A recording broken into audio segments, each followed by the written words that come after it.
Happy Monday, everybody.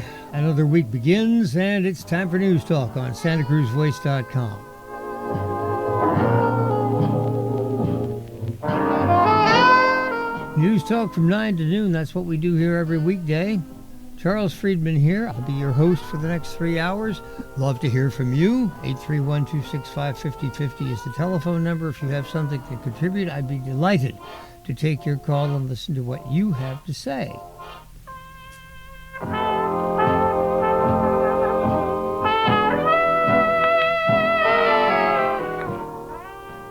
Okay, what shall we discuss? I always try to look for something amusing to open the program with. Today, I found something. This is a letter to the editor in the Hearst Press, an anguished cry from a nut, and frankly, it was so crazy that it made me laugh. It made me laugh. Now, I don't know whether it'll make you laugh or not, or whether you'll just shake your head and go, my God, how could anybody? But anyway, check this out. Regarding Kaiser Permanente to pause gender-affirming surgeries for patients under age 19. Now, let's translate that to English. Obviously, this is Joel Wiener of San Carlos is the author of this. To Joel Wiener, gender-affirming surgery is a wonderful thing. Gender-affirming surgeries are sex change operations. Now, if adults want to get sex change operations, I have no problem. Christine Jorgensen was a fact of my life. Oh, they made jokes and like that, but I don't remember ever anybody saying Christine Jorgensen doesn't have the right to have gender-altering for surgery. Sex change surgery. She can do that. So, when did it become that this was mandatory or that some kind of a constitutional right for children? We won't sell them a beer, but we will send them in for sex change surgery. Come on. Okay, so let's go on from there. Kaiser Permanente to pause sex change surgery for minors. I believe there was a typo in the Kaiser statement regarding gender-affirming care. When it says the environment for gender-affirming care, he continues to use that phrase, doesn't he? Gender-affirming care. This is one of those blatant mislabelings that the left has ever attempted. These are sex change procedures for children. The environment for sex change surgery continues to evolve. Surely what Kaiser meant to say is that this environment continues to devolve. In my youth, my generation embraced the concept of social and political evolution, if not revolution. Those in power today want to return us to a simpler time. In the imagination of the MAGA world, men are the workers and providers. Women bear and care for children and the home. Poor and colored people should keep to themselves while not at their service jobs. Government's primary charge is to let capitalism run rampant. Don't call it bias, though. It's just the way the Lord intended the natural order to be. America used to be a beacon of enlightenment and progress. It has become a repository of ignorance, intolerance, and contempt. May God have mercy on our souls. Are you laughing yet? I mean, Joel Wiener is a complete crackpot. And you think sometimes you read a piece by someone or you hear something and say, I'd like to talk with that person. I'd like to have a conversation with that person. I don't feel that way about this guy. I don't think that a conversation with this person would be valuable, interesting, or productive. This person is a one-dimensional thinker whose entire mindset is just so hidebound and reactionary. Gracious me. I'll take a guess. Joel Wiener. Wiener is a name that could be, German, Austrian, possibly Jewish. I wonder if Joel Wiener is one of those Jewish people who supports Hamas. Strange as it may seem, there are those. Years ago, I did a radio program and was followed by another broadcaster who came in. His name was Freedman, Rabbi Freedman, and he billed himself as the radio rabbi. He had a great sense of humor, but he was also possessed of tremendous wisdom. It was interesting to me at that time. I was already gray and had been for some time. Rabbi Freedman, like all rabbis, full beard. There wasn't a gray hair in it, or on top of his head. Looking at and meeting and speaking with Rabbi Freedman, I assumed him to be, I never asked him his age. I mean, you don't do that. But I took him to be probably in his early 30s. A young man. But as I listened to his presentations, his measured tones, his ability to associate and to employ logic, it struck me that here was a man who had really been educated. And, he was right. He'd been to rabbinical schools. This was his educational grounding. And I was really, you talk about somebody you want to talk with. This guy was interesting. This was somebody you want to just ask some questions and listen to, because he had tremendous insights. One of the concepts that he introduced me to, and he mentioned in a number of his programs, the self-hating Jew. And indeed, this is a term that comes back to me again and again as I read about Jewish people who back Hamas, Jewish people who have no problem with globalizing the Intifada. In other words, empowering people who want to kill them. And the point that Rabbi Freedman made was that somehow these Jewish people have the idea that by opening their arms to this type of philosophy, that they will somehow buy credit. Oh, well, here are some Jews who agree with us. We'll hold them harmless. He says, no, it doesn't work that way. When the time comes to kill the Jews, which is what the Intifada is all about, the ones who have been self-hating, the ones who have actually empowered and gone along with the haters, they'll die too. Everybody gets just tossed into one big cauldron, either literally or figuratively, and that's how it works. And that was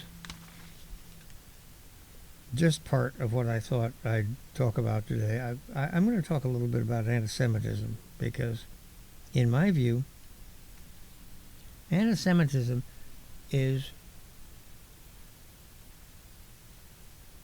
the indicator poison of Western thought. Go back to 100 years, a little more than 100 years, the Dreyfus case in France. Here we have a French military officer, Alfred Dreyfus, with a spotless reputation, but he's Jewish. A dispatch goes missing, and what's the instinctive reaction in the French military? Pin it on the Jew. Evidence came to light that specifically and conclusively proved that Dreyfus was innocent, and instead it was this other guy, a Gentile, who had committed the breach of security. But by this time, the French army had labeled Dreyfus, the Jew, a traitor, sent him to Devil's Island. And they became committed to this story, even after it was proven false. The French novelist Émile Zola wrote a famous article, J'accuse, I accuse. Zola stood up. Zola arguing for civilization. against the anti-Semitic poison that abused and persecuted a decent and honorable man, Captain Dreyfus. The echoes of that case, the Dreyfus case, can still be heard today, even among people to whom the name Dreyfus is a strange one. They never heard of the case, but the realities that made it possible, the prejudices that led to Dreyfus persecution, are growing stronger rather than weaker.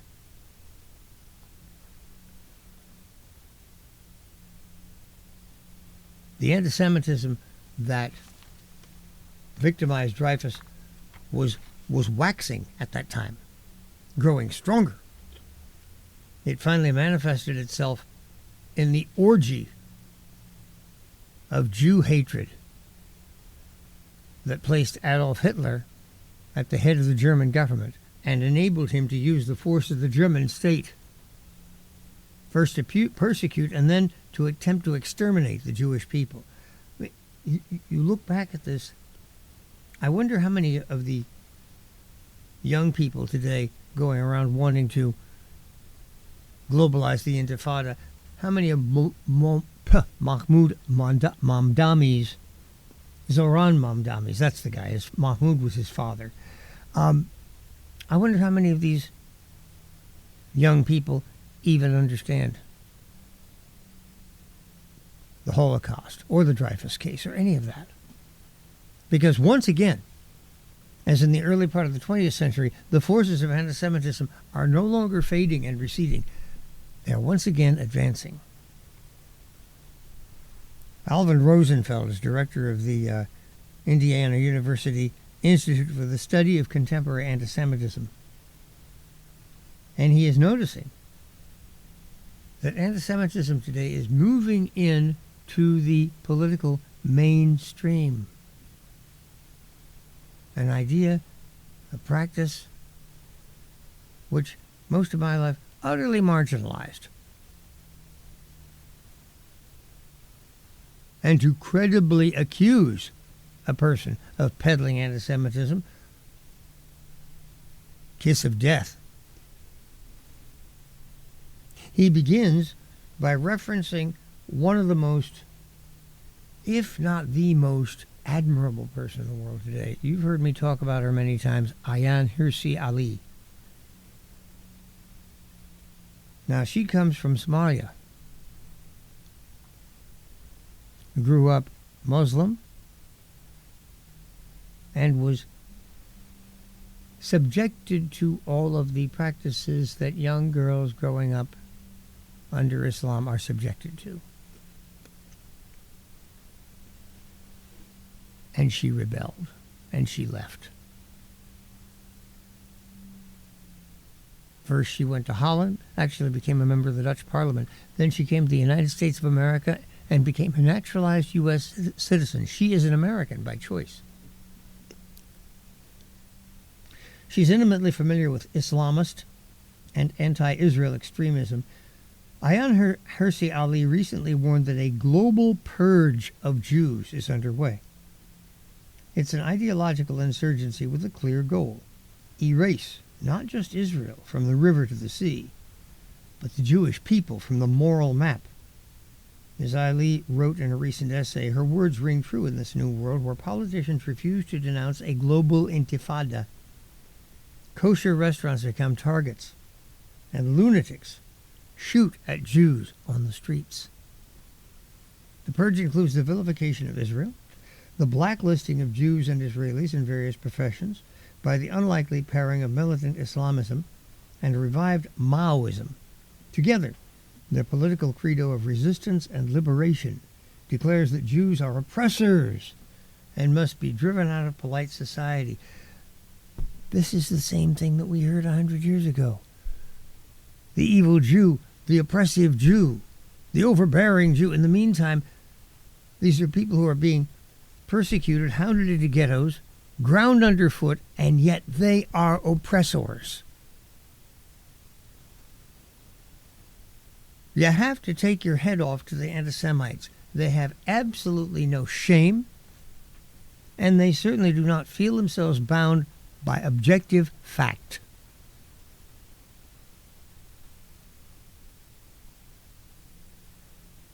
Their major tactic is projection. It's happening in many areas of public life. Several prominent international authors won't permit their books to be translated into Hebrew or published in Israel. Many Israeli authors have a hard time finding publishers outside Israel. Israeli scholars and their writings are no longer welcome at certain professional conferences and journals. Can you imagine? Einstein, he's a Jew. Get him out of here. We don't want to hear anything he has to say. Yes.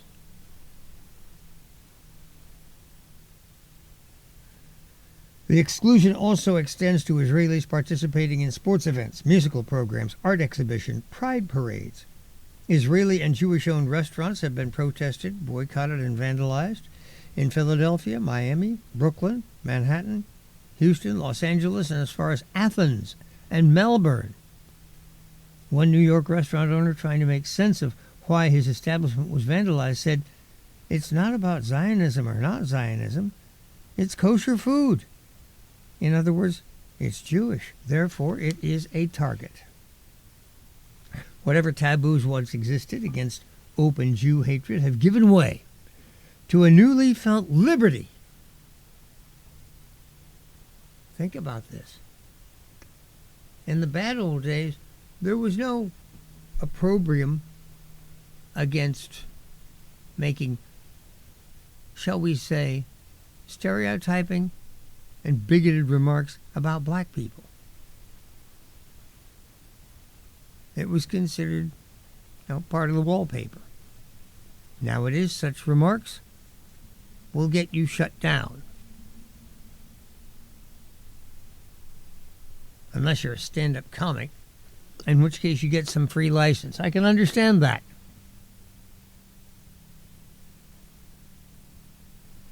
But in ordinary society, people who evidence these, shall we say, unfortunate, unenlightened, ignorant attitudes, you look at them and, hey, go sit on the Group W bench. But more and more, these pejorative statements, open statements about Jewish people, are creeping into the mainstream.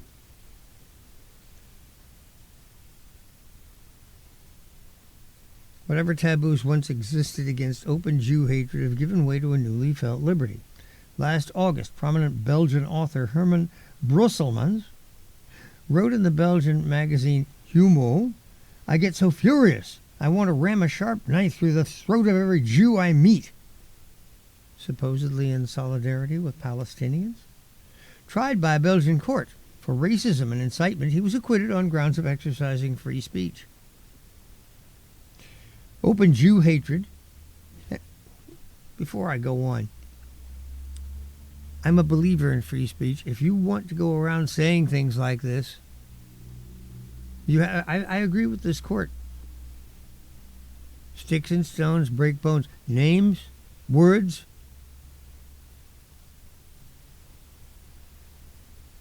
The problem with such speech is that it could conceivably incite or invite some other person to actually follow through on it.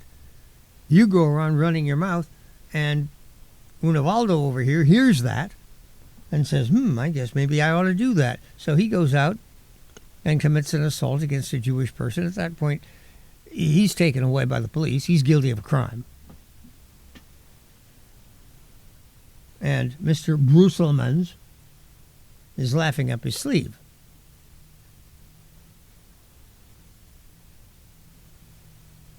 Well, of course, that only works if the perpetrator, Unavaldo, is so dumb that he actually acts on these nutty words, which is to say, if your buddy tells you to jump off a cliff, maybe you don't do it. Open Jew hatred is also politically mainstream, with Free Palestine and Globalize the Intifada now a key part of the left's political agenda. The Democratic nominee for New York Mayor, Zohran Mamdani, may not acknowledge the lethal nature of Globalize the Intifada, but to many who embrace the slogan, its meaning is clear: kill the Jews. This is what Elias Rodriguez set out to do, May 21st, when he killed Sarah Milgram and Yaron Lashinsky as they left the Capitol Jewish Museum in Washington. Detained by police, he shouted, "Free Palestine, and I did it for Gaza." His double homicide was gleefully celebrated by far-left anti-Zionist groups. Out of love for the Palestinian people, they called for more of the same. They didn't have to wait long. On June 1st in Boulder, Colorado, Egyptian-born Mohammed Sabri Suleiman carried out a sustained arson attack with Molotov cocktails and an improvised flamethrower against a group of Jews peacefully demonstrating for the release of hostages held by Hamas.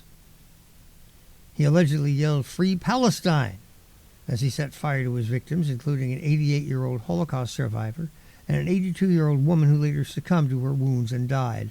Mr. Suleiman declared that after the attack he wanted to kill all Zionist people. Most Jews are Zionists, meaning they support Israel. Their adversaries know that. Ms. Ali described the anti-Zionist strategy as brilliantly simple. Paint Israel as the nexus of evil. Then paint every Jew who doesn't renounce it as complicit. Force them to choose dignity or safety. Jews faced with this choice recognize that Zionism and Israel under attack, but also they and the communities they live in. If they appear weak, they're more likely to be set upon than if they appear united, confident, and strong. Caught with its guard down on October 7th, Israel suffered an unprecedented security setback. Its losses incited Jew haters to target Jews everywhere. One Jewish response has been the elaborate security now in place at virtually every Jewish school, community center, and synagogue in the U.S. and abroad. But Jews need to do more, including recognizing the descriptive forms of progressive politics they are up against. And God bless Alvin Roosevelt.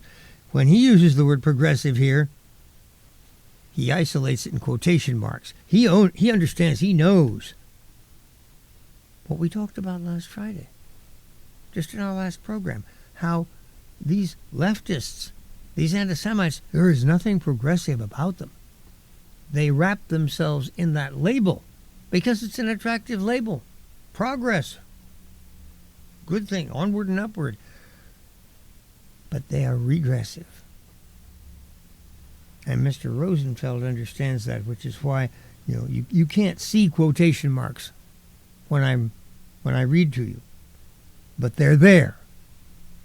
And that tells me that Mr. Rosenfeld understands just exactly what we were discussing Friday about progressivism. So let's read this actually the way it should. But Jews need to do more, including recognizing the deceptive forms of leftist politics they're up against. Most people want peace, but boycotting Israel and targeting Jews won't help anyone to free Palestine. For Jews, of all people, to participate in this delusion, and some do, is baffling. Once again, the self-hating Jew. For instance, donations to the anti-Zionist group Jewish Voice for Peace tripled after Hamas attacked Israel on October 7th. Its fundraising went from 3 or 4 million annually to about 11 million after the massacre. Hamas rapes, burns, slaughters, kidnaps Jews, and contributions pour in to an openly anti-Zionist organization. Dumbfounding but true. Equally mind-boggling are those who call themselves Jews for Zohran.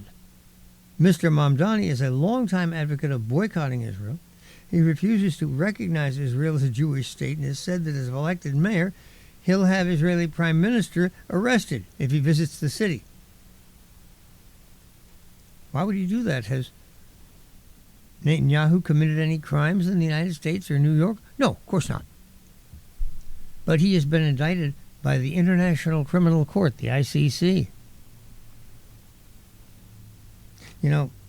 I complain often about the the left and how it misnames things.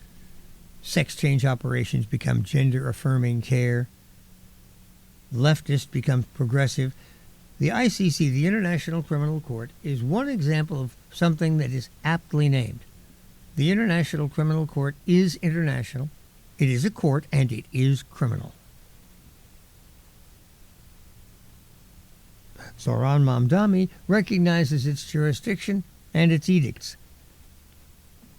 Let the Israeli Prime Minister visit New York City while I'm mayor. I'll clap him in jail, which is more than he would do for any of the criminals victimizing New Yorkers on a daily basis. For Jews to support Mamdani, or anyone like him, is self-destructive. The pillorying of Israel and purging of Jews are the twin faces of a common hatred. If it continues to escalate, the results will be even more Jewish blood spilled, and not only in Israel.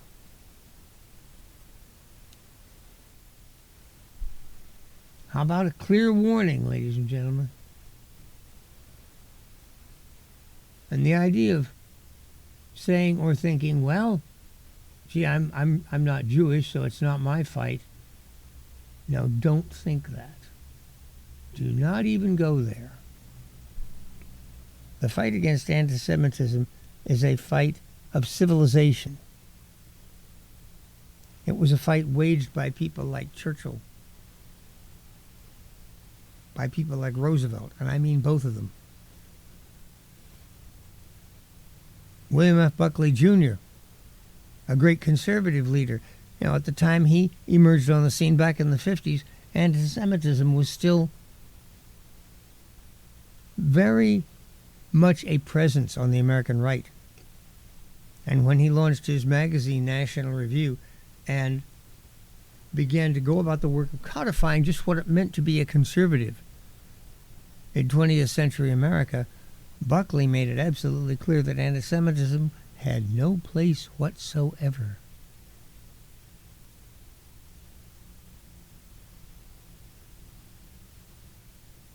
For many years now, the American right has been a bulwark against anti-Semitism, and even that is beginning to change. How? Well, we'll talk a little bit about that when we get back. It's break time, 9:34 right now, so in 2 minutes we'll continue. Cannabis is one of nature's most beneficial plants, and at Treehouse Dispensary, we use it to build community. In addition to dispensing cannabis and education, Treehouse hosts First Friday events every month that feature our community's local artists, makers, and activists. If you're 21 plus, join us at 3651 Soquel Drive every First Friday from 5 to 8 p.m. to enjoy the work of local artists and musicians, find one-of-a-kind gifts, and learn more about the top cannabis products in California. See you soon. I've got a question for you. Do you want a lower car payment just by making a phone call? You know, most people buy a car and they pay whatever the car dealer says their interest rate is, and they forget about it and make payments. But did you know there is a secret in your contract that allows another company to refinance any car payment to try and lower it? It's true. There is indeed a company out there that knows the ins and, more importantly, the outs on car loans, and they know how to lower your current car payments. It's easy and fast, and you could have a lower car payment next month. Make this free call right now and find out if you could lower your existing car payment. Call the Car Savings Hotline right now. The call is free. Call now, 800-471-4435. 800-471-4435. 800-471-4435. That's 800-471-4435. You never get a second chance to make a good first impression. When you want to make a good first impression, start with Dynamic Press Angelo. Dynamic Press can take care of every printing need, from business cards to stationery, apparel, mailings, brochures, everything but money. When you want to make a good first impression, start with Dynamic Press in Santa Cruz. 479-7920. dynamicpress.com. Back live at 9:36 on the Charles Freedman radio program, and we're talking today about the mainstreaming of anti-Semitism in America. perhaps it might be instructive to look at one person with a fairly large footprint as a spokesman. Here is a statement that Tucker Carlson made 25 years ago. That's right, in 1999, he was commenting about Pat Buchanan, and he said this: "It is perfectly valid to question America's relationship with Israel, but I don't think that's the reason Buchanan's being labeled anti-Semitic. It's this kind of relentless bringing up topics related to Judaism. Here's a guy who has constantly attacked Israel, who's attacked American Jews for supporting Israel unduly, who's implied that American Jews push America into wars in which non-Jews die. I do believe that there's a pattern with Pat Buchanan of needling the Jews. Is that anti-Semitic? Yeah." We have our first caller for today. Evan is on the line, so let me go ahead and interrupt my presentation here and find out what's on his mind today. Happy Monday. Yes, happy Monday. I'd like to not interrupt your conversation. Kind of interesting. I find anti-Semitism kind of a personality disorder. What's your stance on that? Because there is, you did say there are certain influences for sure, like learning biases in your schools and stuff. What's your thoughts on having them be more like, I don't know, I see these like, when I look at these people again, I look at more like personality disorders, and I look at more like paranoid personalities. Narcissistic comes a lot in a lot of these kinds of people. What's your thoughts, sir?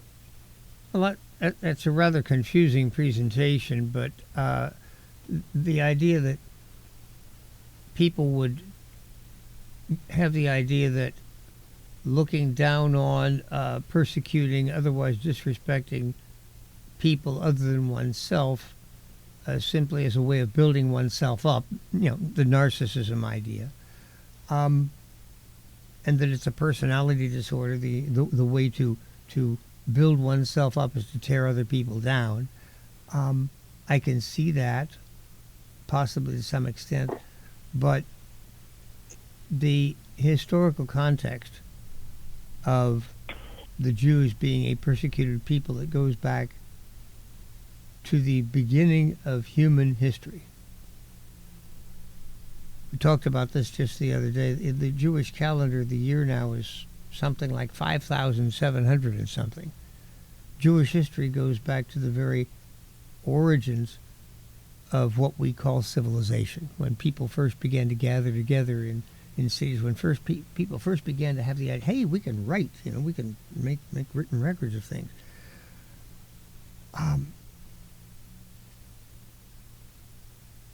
Anti-Semitism and the persecution of the Jewish people dates back that far. So if it is some kind of flaw in human nature, perhaps that's an argument for that, saying, well, it's certainly, we can't find a time when it hasn't been. There are times when it has lessened. In the aftermath of World War II, when the world was acquainted or became acquainted with the atrocity of the Holocaust, there was international shame. How could supposedly civilized people, after all, this was the German people, the best educated people in the world, how could they do such a thing? And 3 years later, the United Nations facilitated the creation of the modern state of Israel.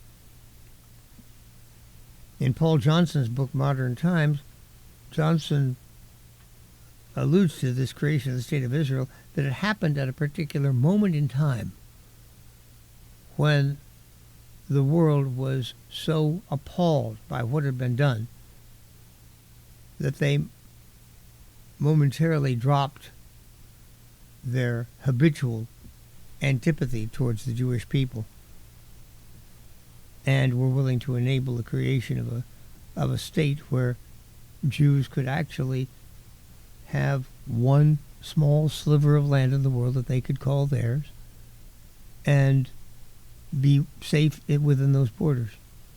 It's an interesting argument. There's a lot of history there and a lot of things to consider. Granted, you did mention Israel. Israel's prime minister, didn't you say he's having some problems with other countries? They don't like him. Aren't they? I think Africa's going after him too for certain war crimes and stuff. Well, of course, Israel hasn't conducted any operations in Africa, so obviously they can't have committed any war crimes. You have to go to war, do something. These are the people who view the October 7th massacre. They have no problem with that. But when a country is thus brutally and savagely attacked, when their opponent undertakes to defend itself, well, if this is the Jewish state, then when you defend yourself, you're committing war crimes. When you go after Hamas, Hamas is hiding in schools and churches and mosques. And so in order to get to Hamas, you have to enter those places where they are. When you do that, you're committing war crimes. In other words, they're not entering. They're bombing churches and hospitals and stuff. I just read an article. They just tried going after a Hamas place, but they, I guess, accidentally destroyed a church in the process. I don't really 100% agree with their tactics. I find their tactics, honestly, horrible. There's a big history. If I would submit that if you have a problem with the tactics of the Israeli Defense Force, the problem with that, the blame rests with Hamas. Because if it had not been for Hamas invading, raping, pillaging, and taking hostages, the Israeli Defense Force wouldn't be conducting any operations at all. It was not conducting any operations against Hamas or in any part of the Gaza Strip prior to October 7th, 2023. This party was begun by Hamas. And as a matter of fact, they could end it. The main reason that Israel is continuing its efforts against Hamas, the main purpose that they've stated, Hamas continues to hold hostages. Let me ask you a question. What do you suppose would happen if Hamas decided tomorrow, we're going to return, we now have, 40 dead hostages and 20 live ones. We're going to give them all back. We're going to give them all back to the Israelis, every last one. It would make it far more difficult, don't you think, for the Israelis to conduct operations. They can claim now they're going after their hostages. Hamas, once again, controls the narrative and controls the flow of events. If Hamas, I don't think so. I think Israel controls the narrative, sir. We get a lot of these. The Israel news. Show me the hostages. Constantly. Show me the hostages Israel is holding that Hamas wants. But I'm trying to tell you is we get a lot of propaganda news from Israel. You don't see that? I'm sorry. Most of the because I'm sorry. No, I don't see that. Most of the propaganda I see is coming from the Palestinians and from Hamas. Just as in the mainstream press, it is de rigueur, whatever narrative the Trump and the Republicans come up with is going to be disparaged. Whatever narrative the Democrats come up with is going to be amplified. This is the same attitude of Reuters, the Associated Press, etc. They amplify the narratives of Hamas and the Palestinians, and they denigrate and distort and don't even report the narratives of Israel. It's the same thing. And you talk about biased press coverage? Goodness gracious. No, I just find that I don't look at your Fox News or any of these upper news organizations that are propagandized news. So what they're doing is, like Fox News, for example, is getting all their news from Israel. And I don't agree with your Israel. We've just mentioned the fact that Israel Prime Minister is being persecuted for war crimes. He's not a great guy. Granted, I look at the facts here. I'm not going after the Jewish people. I'm not hating on these people, but they are in charge of their country. And so, like for example, here in our California in America, people are coming over in groves from Mexico and the southern border. So if I Not start anymore, they going are. after and saying, yeah, for sure, yeah, thank God for Trump. But if I started going and saying things like, I'm not really a fan of the Mexican people, I would look like an anti-Semitic, wouldn't I? I don't think so, because the Mexicans are, by and large, are not Jewish people. So it's hard to look anti-Semitic if you... Yeah, I know that's an apples and oranges. I apologize. Maybe I shouldn't have switched up subjects there. But it doesn't. Well, generally, the fact- again, I just would don't simply- really agree. I would simply say that it doesn't make a great deal of sense, but it does point out the unfortunate tendency of people to tend to, instead of viewing people as individuals and judging them on those bases, they put them into various and sundry stereotypical categories. And, okay, well, you're a Mexican. Here's what I think of you. You're a Jew. Here's what I think of you, et cetera, et cetera. People are individuals and have to be judged as individuals. When I see individuals, Hamas coming up out of their tunnels, and do you believe, for example, the October 7th massacre that Hamas perpetrated, in your view, is that just a bunch of Israeli propaganda? Did they make it all up? Did this not really happen? Okay, I was questioning a Democrat friend of mine about the same thing. And so I don't want to put out all this stuff here, but it doesn't sound real great. But the beheadings that were going on, did you physically see any of the beheading videos? I haven't. I've seen. And that's, I think that could be Israel propaganda right there. Fascinating. You realize, of course, it was Hamas, the actual participants in this, who were the ones who posted this online. They were of the opinion that this was something to celebrate. We're killing Jews. We're beheading Jews. We're raping Jewish women. We're kidnapping Jewish people. This is grand. This is wonderful. This is terrific. And we post this as an inspiration to all of our supporters throughout the world.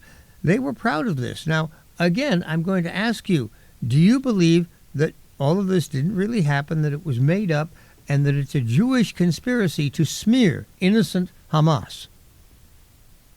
And these aren't my words. Let's just put it out this way. I'm kind of honestly, I kind of liked this gentleman. He was You're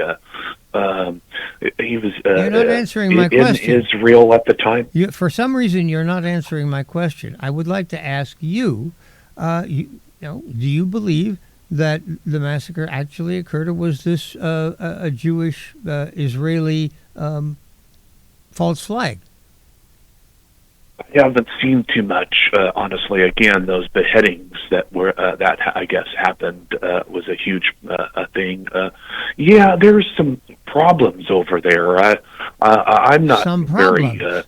not that. Some problem. Okay, once again, though, you still have not answered my question. Did Hamas commit a massacre on October 7th, 2023, or did they not? Yes. Yeah. They did. Okay. Why did it take you so long to say that? Why do you hesitate so? Because I just don't know how bad it was. It could be a more extremist news. I don't know. I didn't see a lot of the videos. I think the only video that I saw was some Hamas people shooting in this. I think it was a. Okay, this is why music park or something. This is why, in 1945, when the death camps of the Third Reich were liberated, General Eisenhower immediately ordered motion picture cameras in, because he understood that people would have a difficult time actually accepting the magnitude of the atrocity of the Holocaust. And so he wanted it on film. He wanted actual movie footage of the camps and of the survivors and of the victims. He wanted it all on film. It's a shame that the U.S. Army photographers weren't on hand. The best we can get from the October 7th massacre are what Hamas themselves posted. And the level of bestiality of these attacks is redolent of what we saw in the death camps. The only reason it didn't rise to that level was because Hamas was incapable of producing that. If they had been able, for example, to construct an atomic weapon, would Hamas have hesitated to set off that atomic weapon in Tel Aviv or Haifa or some other city of Israel? Not for a second. They would have regarded that as a tremendous victory in their battle of extermination against the Jewish people. This is what they want. And they're very plain about it. Read their charter. They want to kill the Jewish people, to eliminate them from the face of the earth. Their goal is not different from what Adolf Hitler's was. The only difference is that today, Israel fortunately has the capacity to fight back. And when they do, they have to put up with being accused of war crimes and labeled aggressors. And it's just unbelievable. The Jew who the only good Jew, Evan, is one who will calmly accept his fate and allow himself to be taken hostage, beheaded, whatever. Those are good Jews. The bad Jews are the ones who actually say, "Not on my life, you don't. Not on my family. Not on my country. I will defend. I will fight back." That's the bad Jew. Bad Jew can't do that. Well, I appreciate it, Charles, for the talk. You're getting into your 5 minutes here, and I'll let you go here for your show. I thank you so much. No disagreements. Just kind of an interesting talk, honestly. I'm just very happy that at length, after being asked several times, you were willing to concede that the October 7th massacre actually happened. Thank you for that. I appreciate it. Of course, sir. Thank you, and hopefully you'll have some other good callers today. Like that. I would hopefully like they'll that. put a wrench in your topics, maybe.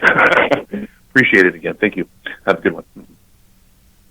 Do I seem a bit unequivocal on this one? You see, I regard anti-Semitism as an evil, a real evil, just as I regard racism. Jim Crow was an evil. Do I study these things? Do I look back at them, try to find out the ins and outs? Yes. Do I approve? No, God, no.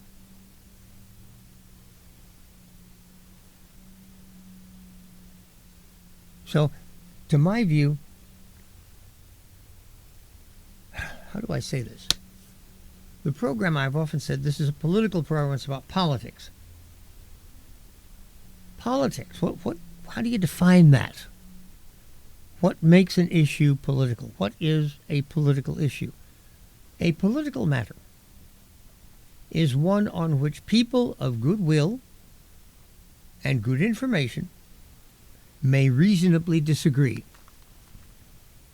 People of goodwill mean decent people. Good information. You know the facts, but you both have positive motives. You both know the facts, and yet you disagree. I always think of capital punishment, for example. Definitely a political issue. You can be in full possession of the facts, be a well-meaning person and say, capital punishment is terrible, we shouldn't do this. Or you can say, as I do, that capital punishment is very valuable and we should do it. We should just make damn sure that we don't inflict it on anyone who doesn't have it coming. That's all. Now, that's a political matter. And I respect people who disagree with me on the matter of capital punishment.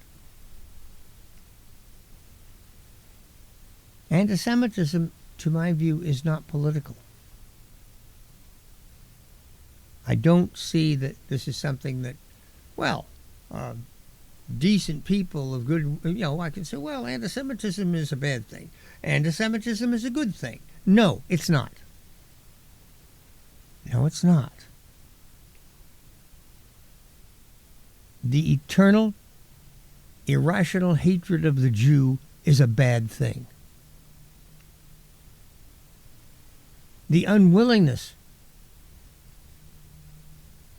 to acknowledge the Jews' right to exist is a bad thing. The unwillingness to acknowledge the Jew's right to defend himself and his children is a bad thing. Normal human reactions and emotions are denied. Hostages are taken. What if it was members of your family? Wouldn't you want them brought back? If there was some bloodthirsty terrorist organization that had taken your children, what if the Cluckers came and took your kids? Going to take them somewhere and teach them to burn crosses and hate blacks. They're going to do this to your children. You want your children back, and you want the Cluckers, shall we say, abused.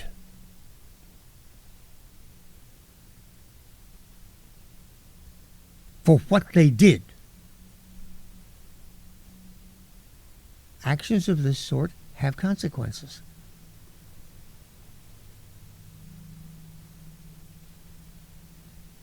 When you perpetrate an atrocity of the type that occurred on October 7th, you have to understand that decent people everywhere are going to say, no, you don't.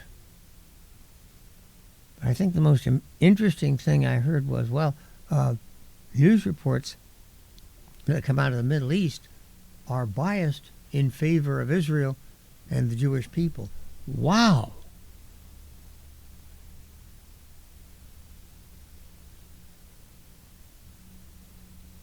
The Israeli Defense Forces go to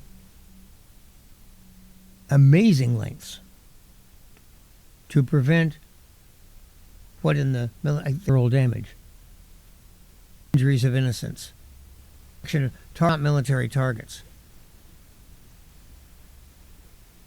If an attack is to be made in a particular place, warnings are sent. They sacrifice the element of surprise because to them it's more important that innocent people know, hey, the hammer's coming, leave. Be someplace else. We don't want you there while we conduct our operation. We'd rather not. We don't want to hurt you. Go.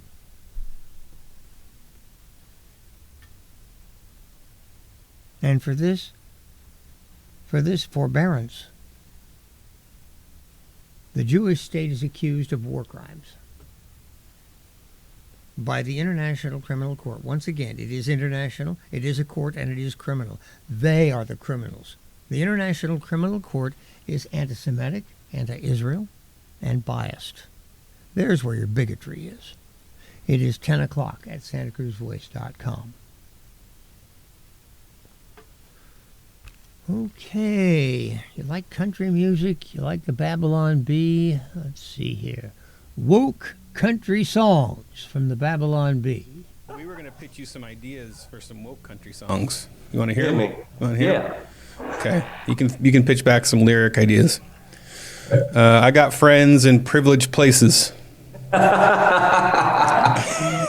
I don't know the second one it's referring to, but everybody liked it. Do you know me and Z? Oh, is that like the pronoun XZ?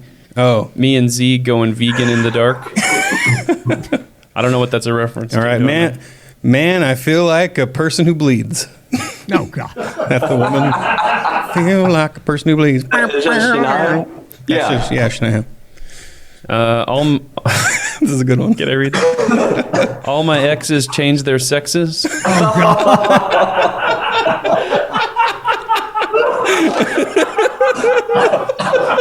These are all free for you, by the way. Yeah, these are all free. Oh, my God. If you want to work on a collaboration video with us, we're shamelessly trying to get that to happen. Mamas, don't let your babies grow up to be their biological genders. Stand by your non-menstruating person. One joke. Forever and ever, amen, and a woman. Oh, Lord. Can you believe that? We got a few more for you. I am a man of constant mask wearing. This one needs no changing. A boy named Sue. Maybe Just change that- the lyrics. Yeah. I'm so canceled I could cry. Science take the wheel. And I like it. I love it. I want some more government. I like it. I love it. I want some more government. Government. There you go. Oh, my God. Yo, What do you think? I'm getting over a cold. Sorry. So yeah, Any of those? I would just love to hear like like an Antifa country song where they're like, rolling down Portland with kombuchas in the back with my friends in the smart car, whatever. Yeah, because they're always rolling down the dirt road. Yeah, rolling down the dirt road with on the dog. truck We with got the beer. girl all up in it. Yeah. Yeah. Oh, my gosh. Y'all, can we pause this for a second? I got a cold and I'm coughing my sides off. Because Yeah, sure. I'll be right back. Wait. Did we just killed him. Did we We just killed kill him. Buddy Brown? Killed Buddy Brown. The first time we've ever killed someone with our jokes. Wow. He's getting some whiskey back there at the bar. We didn't have a title. He went back Babylon there to B get some. murders Buddy Brown with humor. Look, he's got the bar. He's getting some Tennessee whiskey. He's a going little, back there. little bourbon on the gums. Tennessee whiskey. Tennessee kombucha. Is that another one?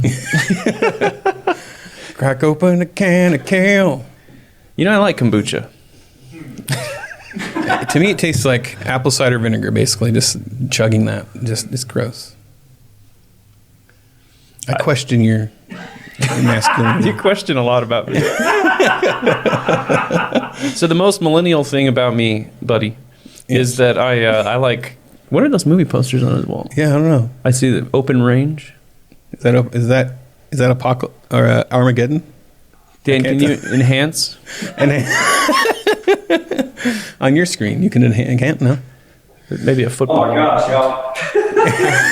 Sorry. I don't think we're going to cut away. That was too. Hall's cough drops. There it is. Getting over the Rona. No, that was freaking hilarious. I mean, y'all got to write that down and send it all to me in an email. We will. We will. Dan, Patrick, We'll do a team make it up. known. Buddy Brown and the Babylon Bee. Oh, we would love that. The BBBBB. Oh my God. It's kind of stream of consciousness. What do we got? Minute and a half left before we get back to work. Now, where was I? Oh, some emails here.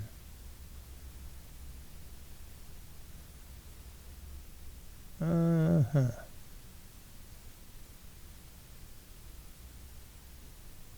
John Huston filmography from Celeste. That was funny. The other day, we were watching something. It was a kind of a biography or, documentary on John Huston. And they talked about Treasure of Sierra Madre, and Celeste happened to mention that she'd never seen it. So I said, oh, well, the next time Turner Classics sends it over, I'll record it. And what do you know? Within, 2 or 3 days, there it was. So yesterday, I said, hey, did you want to see Treasure of Sierra Madre? She says, absolutely. So I brought her out here, and we sat down and sparked up a couple of smogs and poured ourselves a couple of drinks, and we watched Treasure of Sierra Madre. She had never seen it before. And when it came to that scene where the guy says, Bodges? We don't got to show you no stinky Bodges. Oh, God, she started like she didn't realize that was the movie that line came from. That was where that iconic scene was. And all of a sudden, there it is. She just about died. That was so funny. Okay, let's get back to work, you little jerk, as we say. 5 seconds left, and hour number 2.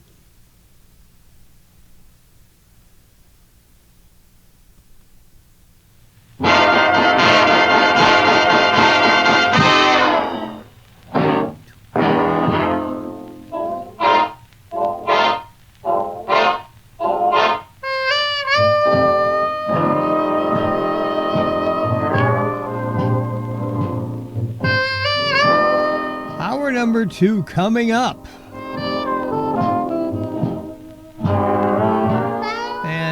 going to continue delving into the increasing presence and, dare I say, preponderance of anti-Semitism in modern America.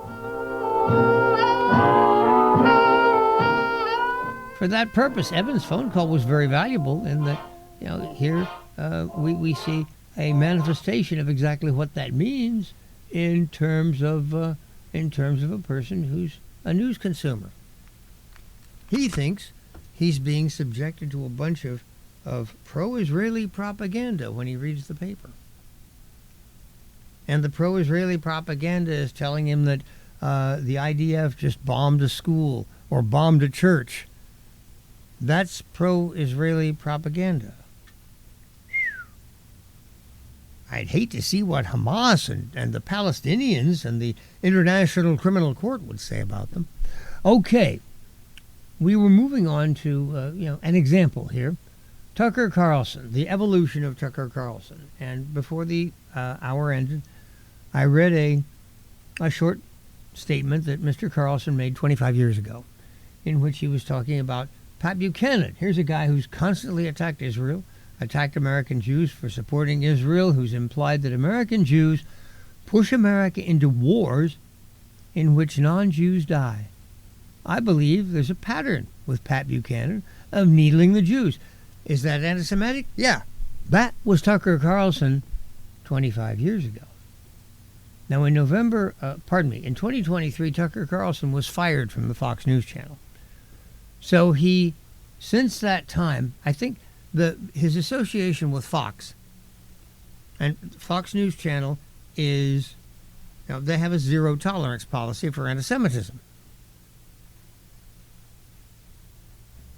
They do not go there. They are basically politically conservative.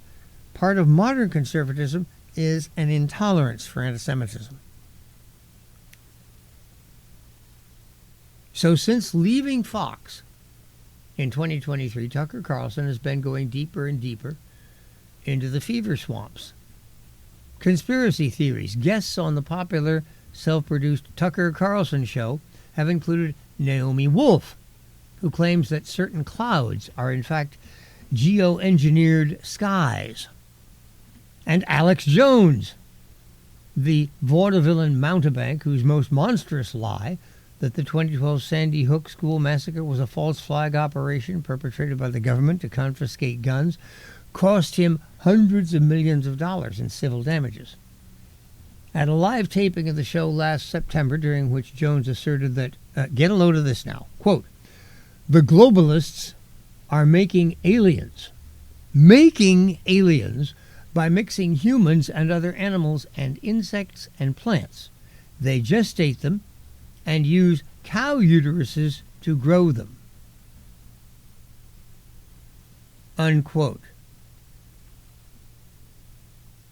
The one and only time I listened to Alex Jones, he was ranting about how Ronald Reagan was a communist who, saw the error of his ways and was actually a pretty good president until they, never did explain who they was, but they had him shot. And during his recovery, they subjected him to a regimen of mind-altering drugs in order to bring him under their control. And so for the, obviously the assassination attempt took place very early in the Reagan administration. And for, the next 7 3/4 years, Reagan was under their control because of these drugs. This is Alex Jones. This man is, let me be blunt, a nut. He's a nut. And of course, what should happen? Am I saying that, well, he shouldn't be allowed to speak? Oh, not me. Never catch me doing that. I'm a First Amendment kind of cat. If Alex Jones wants to go around screaming that water is dry, he can do that. But what ought to happen? People ought to either ignore him or get a good laugh. I mean, let me run this one by you again. The globalists are making aliens by mixing humans and other animals and insects and plants. They gestate them and use cow uteruses to grow them.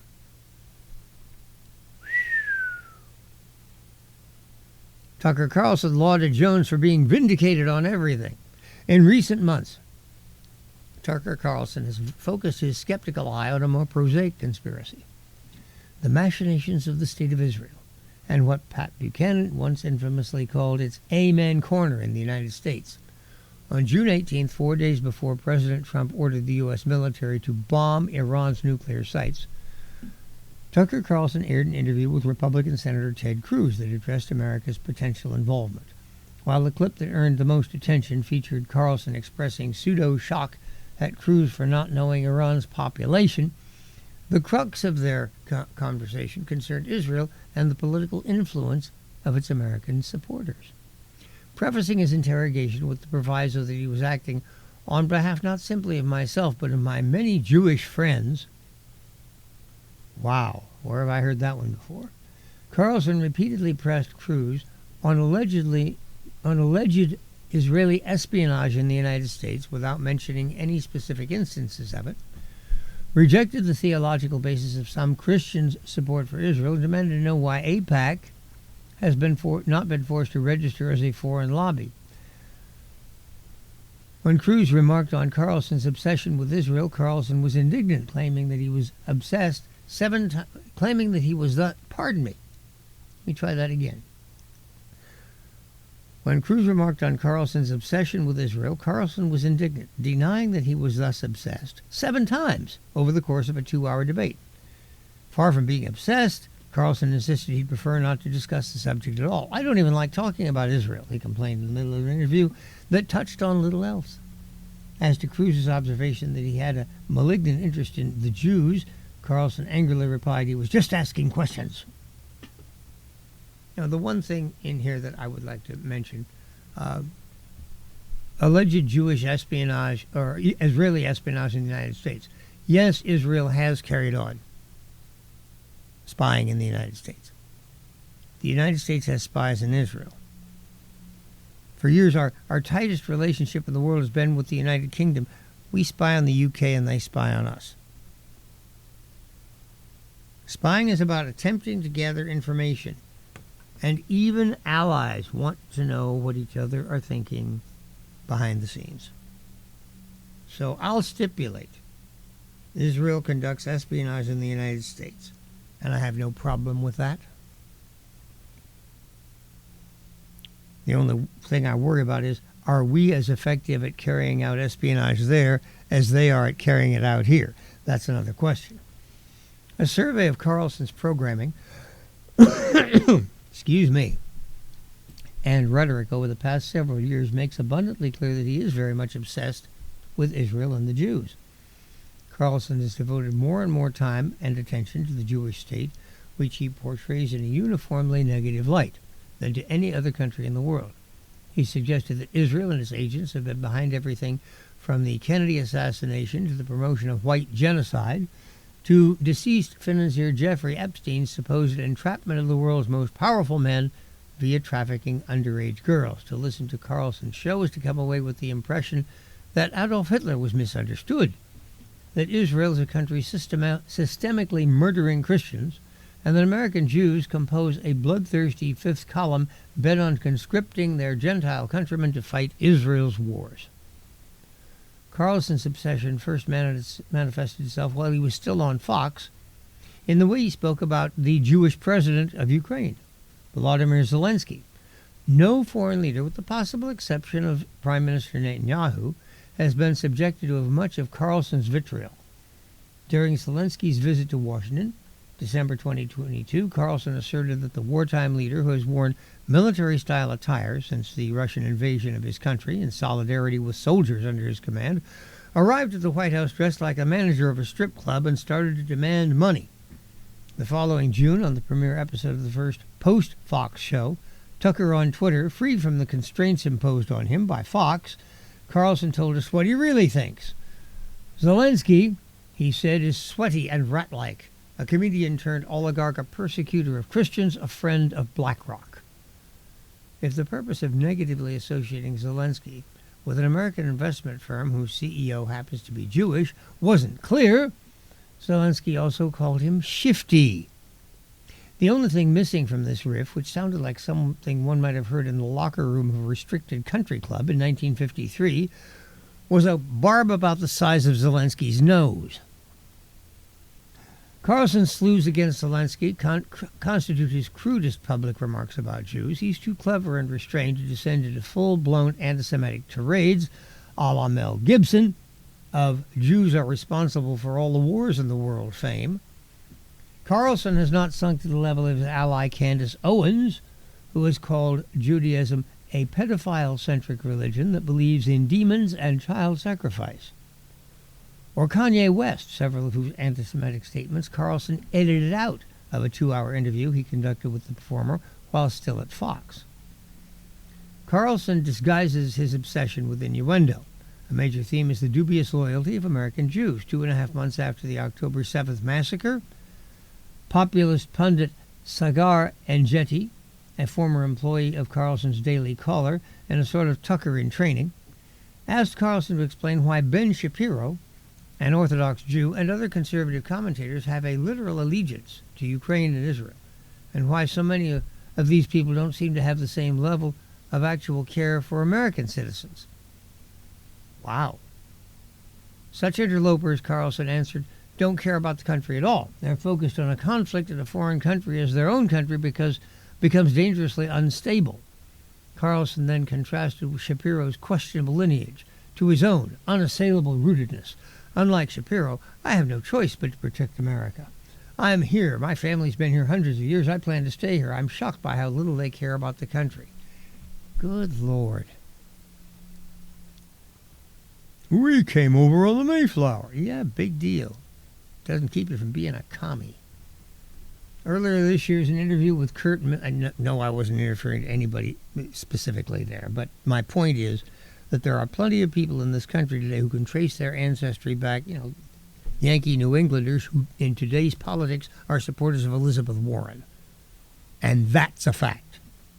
Earlier this year, in an interview with Kurt Mills, executive director of the American Conservative magazine, Carlson distinguished between neocons, or whatever, these fervent intellectuals in Washington, and those who would be the foot soldiers in a future military action. Not intellectuals on the coast, but normal, American, patriotic, heavily evangelical people. And the truth is, I think a lot of them are beginning to recognize that their religion does not support this at all. In fact, it's really clear. I think it's a huge problem for the war lobby, which has used these people as its supporters. In June, Carlson referred in passing to Jane Harman, a former Democratic congresswoman who chaired an intelligence subcommittee and who is Jewish, a pure tool of the intel agencies and of a foreign government. On the same show, he defended the honor of former Democratic Congressman Jim Moran regarding his 2003 assertion that if it were not for the strong support of the Jewish community for this war with Iraq, we would not be doing this. Moran, who's represented Qatar since 2017, is an actual tool of a foreign government. He then denounced a Jewish critic of Moran as one of several ghouls who, like themselves, had committed genocide. Since Israel's attack on Iran's nuclear sites, Tucker Carlson has become even more brazen in questioning the ethics and loyalty of American Jews. How did Bill Ackman get so rich, he asked. If you're getting rich by loaning money to people at incredibly high interest rates, that's something you're going to have to talk to God about. Ackman is an investor. In an agitated appearance on Steve Bannon's podcast 5 days before Trump bombed Iran, Carlson rhetorically asked about a Jewish-American commentator. Are you even from here? Described two Jewish-American media personalities as Israel's proxies in the United States and raged that Israel blew up a church in Gaza with my money, adding, I'm a Christian. Like no, how about no? There was more. That is, a Jewish state, so whatever that means exactly, and it has an emotional resonance for Jewish people in America, some of whom are my close friends. The perfect picture of WASP reserve patronizingly continued. It's not like, when things happen in Sweden or the UK, where my ancestors are from. People aren't quite as emotional. Thankfully, Sweden and the United Kingdom have not faced daily threats to their existence since they were founded as sovereign nations. nor are their populations composed of descendants and victims of survivors of the worst mass murder in history.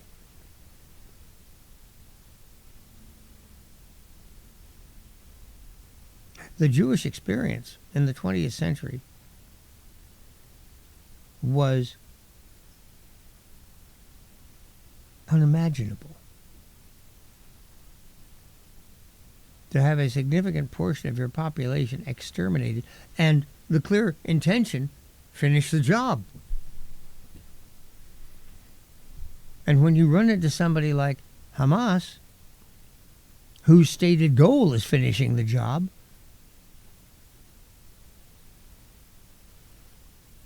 is it rational to accuse Jews of being paranoid? Henry Kissinger, yeah, well, he was Jewish too, but he once said even paranoids have enemies.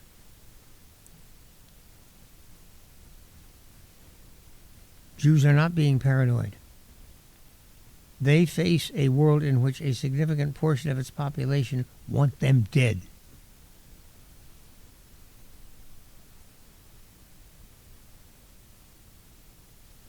Think about what it would be to live your life knowing that, people in your own neighborhood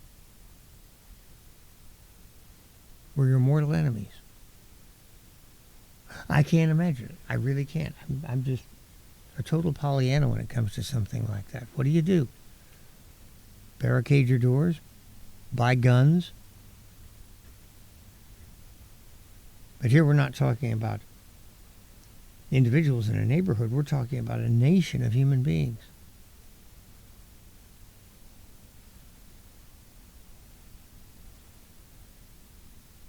Well, Tucker Carlson certainly has no sympathy.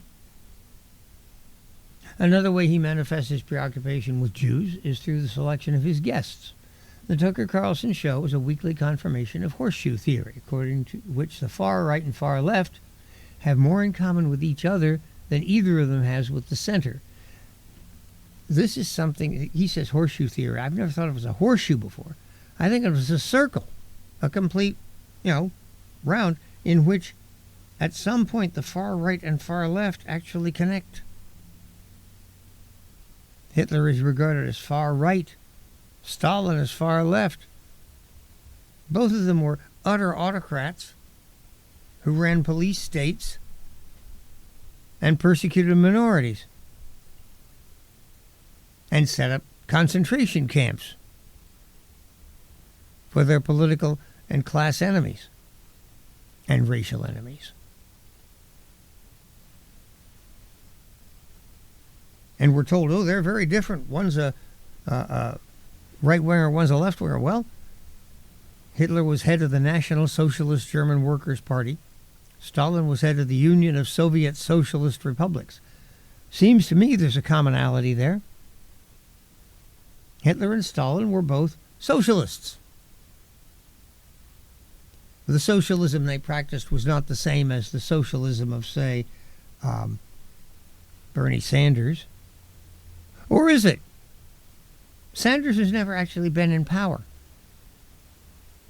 Fidel Castro's a socialist. Look what he's done to Cuba. And yet, before he came to power, he was telling everybody, I'm a liberal. I'm going to bring free speech and freedom. None of that turned out to be the truth. So who has Tucker Carlson bringing on? On no other subject is this thesis clearer than Israel and the Jews. On his Fox program, and now on his podcast, he's given a platform to retired U.S. Army Colonel Douglas McGregor, who inveighs against rootless cosmopolitans, a term for Jews that was coined by Soviet leaders in the Stalin era. Last year, he hosted a Palestinian pastor from Bethlehem who, in a sermon on October 8th, 2023, October 8th, the day after the massacre, said of the attack the day before that he was shocked by the strength of the Palestinian man who defied his siege. During that interview, Carlson accused Israel, the only country in the Middle East with a growing Christian population, of blowing up churches and killing Christians, and asked why self-professed Christians are sending money to oppress Christians in the Middle East. This is calumny of the first order. Not only are Christians living in peace and prosperity in Israel, so are Muslims. Maybe this is what Colonel McGregor was referring to as cosmopolitan. Hey, we've got a phone call. Let's take it. Quick like a bunny. I think it's Buck. I'm not sure. Let's find out. Hello there. Welcome. Hello. Hey there, Charlie. I was just about to hang up. Oh, I was just about to hang up on you. I'm sorry. I was looking at the wrong screen. I apologize for not picking up your call right away. But you're here now. That's okay. No, it's fine. Yeah, I am. I have to admit, I'm getting quite tired of the conversation. Obviously, you feel like we're real close to Nazi Germany, and I heard you talk about Adolf Hitler and stuff, and it's not that deep, in my opinion. I mean, what you have is you've got a large chunk of the world who's seeing the fact that Gaza is a wasteland, and they're going, all right, at what point's enough for you to back off a little bit? And I don't think that the majority of the population of the world wants to eradicate Jews. That just seems like total propaganda to me. Obviously, their neighbors hate them and despise them and feel like they want their land back, and that's never going to change. But I don't think the majority of the world wants to eradicate Jews. They just don't want to think about Jews or care about Jews or anything, just like a lot of them don't want to care about Americans or, Guatemalans or whatever. It's like, hey, let's take care of our own countries. We don't have to worry about Israel. Israel's taking care of themselves. There was a great, October was one of the worst things you could ever imagine. And also having, millions of people or hundreds of thousands of people starve is also equally terrible. So at some point, we got to move on and get to a different point. So hopefully we can talk about something else. The other thing I got from your conversation is you were talking about Alex Jones and conspiracy theories. And I definitely feel like listening to this program, you have a very small threshold for what conspiracy theories you'll believe or talk about it. But when it comes to geoengineering in the sky and clouds, that's a proven fact that countries, our own and other countries, are doing that. So, I mean, if you don't believe in any of that, it's almost hard to be able to take you seriously. You went on for a little while there, and you came up with several things of interest. The first one was that you didn't see the modern world as being one in which a majority of people wanted to exterminate the Jews. And I got to thinking about that. In the world of the 20s and 30s, was that a world in which the majority of people wanted to exterminate the Jews? Do you think so? No, I don't think so. I agree with you. But nevertheless, that happened. I mean, we had, the death camps, etc. Then, 6 million Jews died out of a total population of something on the order of 18 to 20 million. I mean, that's a big chunk. And the only thing that stopped the final solution was from following through was the end of World War II, the defeat of the National Socialist German administration. So, in spite of the fact and at that time, how many countries were trying to eradicate the Jews? Well, how many countries didn't really care that much? Before World War II, one of the great shames... Oh, how many didn't know what exactly was going on? Well, during the 1930s, anybody who was paying attention at all understood that anti-Semitism was one of Hitler's basic policies. Obviously, his book Mein Kampf described this. The policies, the laws that his administration enacted, the persecutions of Jews, the destruction of Jewish businesses, the confiscation of Jewish property, all of this was known. And it was known throughout the 1930s. And yet, the American government, President Franklin Roosevelt, there was a ship loaded with refugees from Germany. Hitler, during the 30s, he wasn't doing the final solution yet. His idea was, let the Jews leave, let them go, expel them. No other country would take them. This shipload of Jewish refugees crossed the Atlantic, came to the United States. President Roosevelt and the United States government wouldn't allow it to land.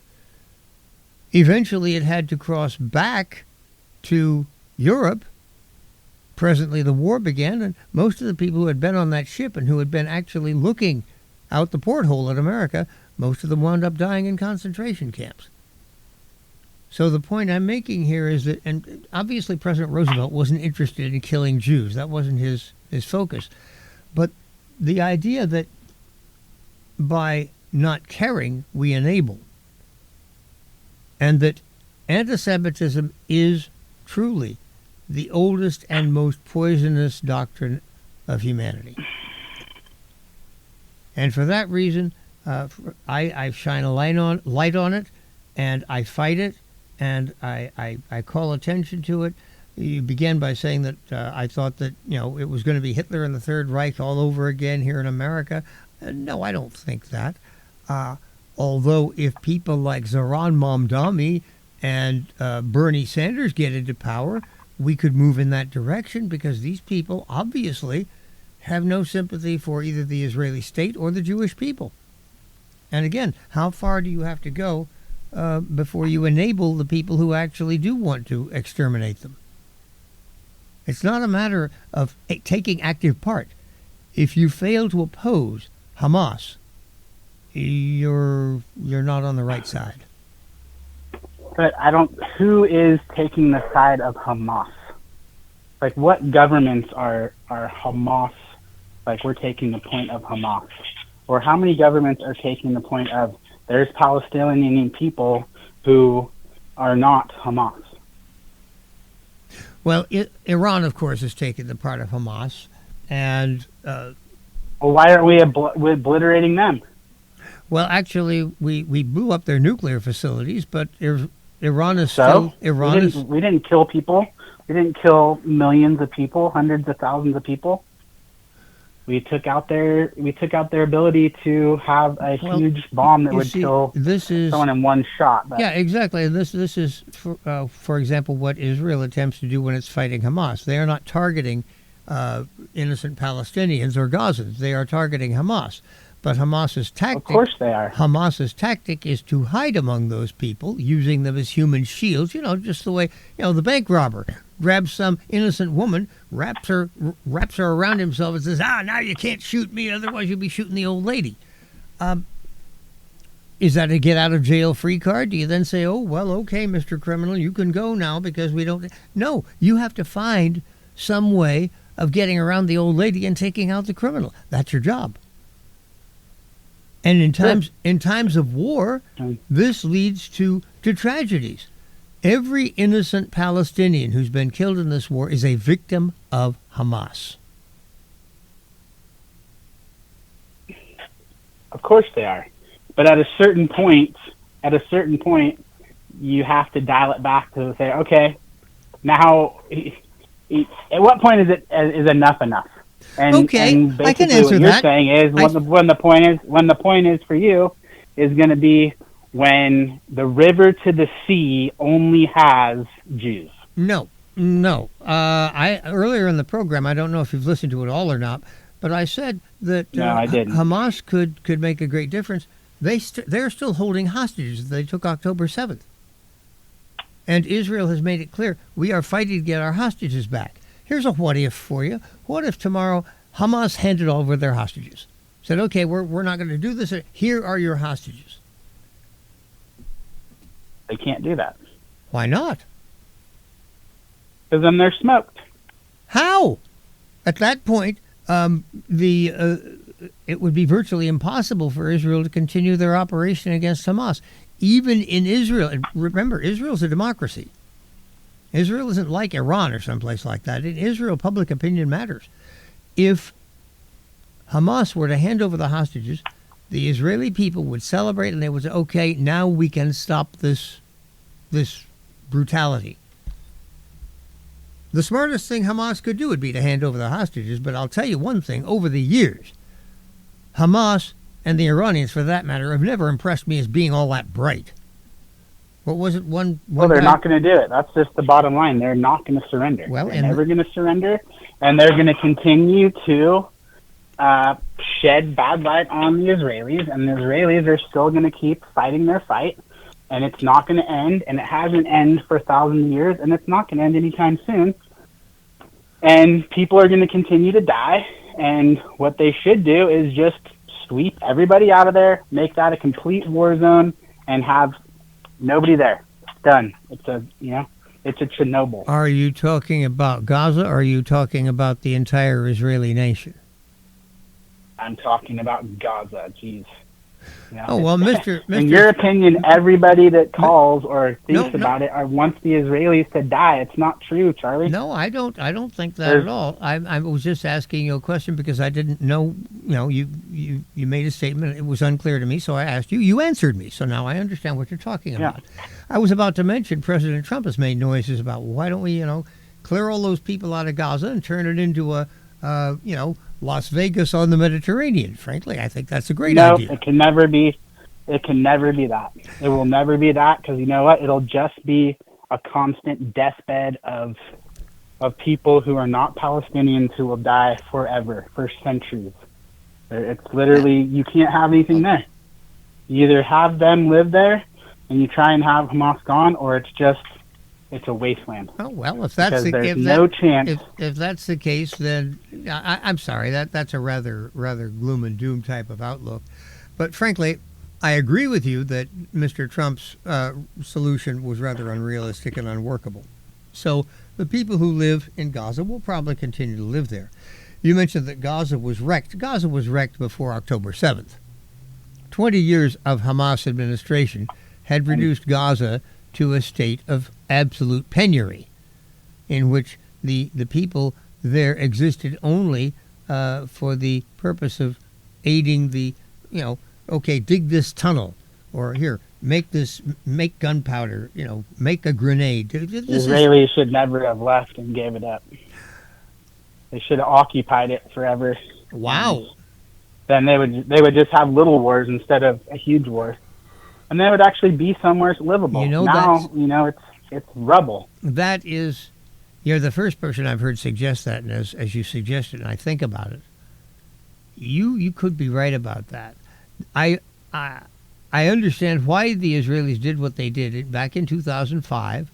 The continual chant of the world, free Palestine, free Palestine. Okay, well, here, we're going to get out of the Gaza Strip altogether. It is now, the Palestinians own it, lock, stock, and barrel. We're uprooting every last Jewish person who lived there, and they did. They took them all out and said, okay, we'll supply you with electricity and water, and you do what you're going to do. And what they did was they turned the place into an armed camp, simply a base from which to launch terror attacks. And you're saying that should never have been permitted in the first place. You've got a good point. I'm just tired of the whole Israeli thing. I mean, they got their pound of flesh, and now there is no solution there. There's no two-state solution. There's no chance for the Israelis to prosper there, and they're going to continue to be hated, whether it's because people don't like the fact that they're rich, or they don't like their religion, or they just say, you know what, you're a bully. Whatever the case is, it's continue to happen. And Tucker Carlson, he's got some crazy things to say, and he's also got some things that are right on. And you know what? Almost, as far as I can see, 80% of anything that's called a conspiracy theory is just another word for truth. Another word for what? So, for truth. Oh, okay. Conspiracy theory. It's like if you don't agree with it, it's called the conspiracy theory. That's like calling someone a racist when you don't agree with the statement they say, or calling them, an anti-Semite or whatever. It's because you don't want to believe what they're saying, and so therefore it's a conspiracy theory. But there's a lot of those conspiracy theories that became actual facts, and it took 20 years for that to happen. And when it did, too bad. Like, for example, the Obama stuff. Oh, that's a conspiracy theory. He had nothing to do with Russia. Oh, actually, he did, but now it's too late. Trump to or do anything Obama? About it. Obama. I'm sorry. Right? That was a conspiracy theory. You lost me. Are you referring to Obama's conspiracy to hang Putin around Trump's neck? Yes. Oh, okay. That was considered a conspiracy theory. Is it still considered a conspiracy I remember theory? when it first came out, the first accusations were made, Donald Trump is an agent of, Vladimir Putin, etc. And it, within a couple of days, it seemed evident to me. I was thinking, I'll listen to any accusation. To you, it wasn't a conspiracy. You never theory. know. To you, I knew right from the beginning, within a matter of a week or so, that this was a bogus accusation.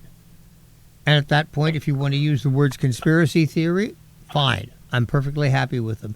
It was inaccurate, it was bogus, and it was an orchestrated political attack based on utter falsehood. So I guess that's the definition of a conspiracy theory. But this idea that somehow Israel is responsible for all of the terrible things that are done to Israel. Let me ask you this: you've been cognizant, you've been looking around you. You're an observant and intelligent human being. Haven't you noticed over the past, say, 25 to 30 years, a marked increase in the amount of anti-Jewish and anti-Israel propaganda, activity, etc.? I mean, it's part of the daily wallpaper of life, don't you think? I mean, there's nothing new here, Charlie, like you like to say. I mean, it's the same thing as all the stuff that comes out about conservatives. What is new? It's just what is new is the degree. I understand anti-Semitism has always been there, and the anti-Israel theory has always been there, but there is a tremendous difference between the volume level 30 years ago and today. There's a tremendous difference in where it's accepted and where it isn't. For example, when I went to college, if you had gotten up on a college campus and started chanting anti-Israel slogans or yelling from the river to the sea, they would have come with a butterfly net and taken you away. Today, that's accepted, and Jewish students actually find themselves in physical danger on college campuses. That was why that Columbia University settlement that President Trump announced either yesterday or the day before was so important. Part of that is Columbia University now actually has agreed to guarantee the physical safety of Jewish persons on campus. Wow!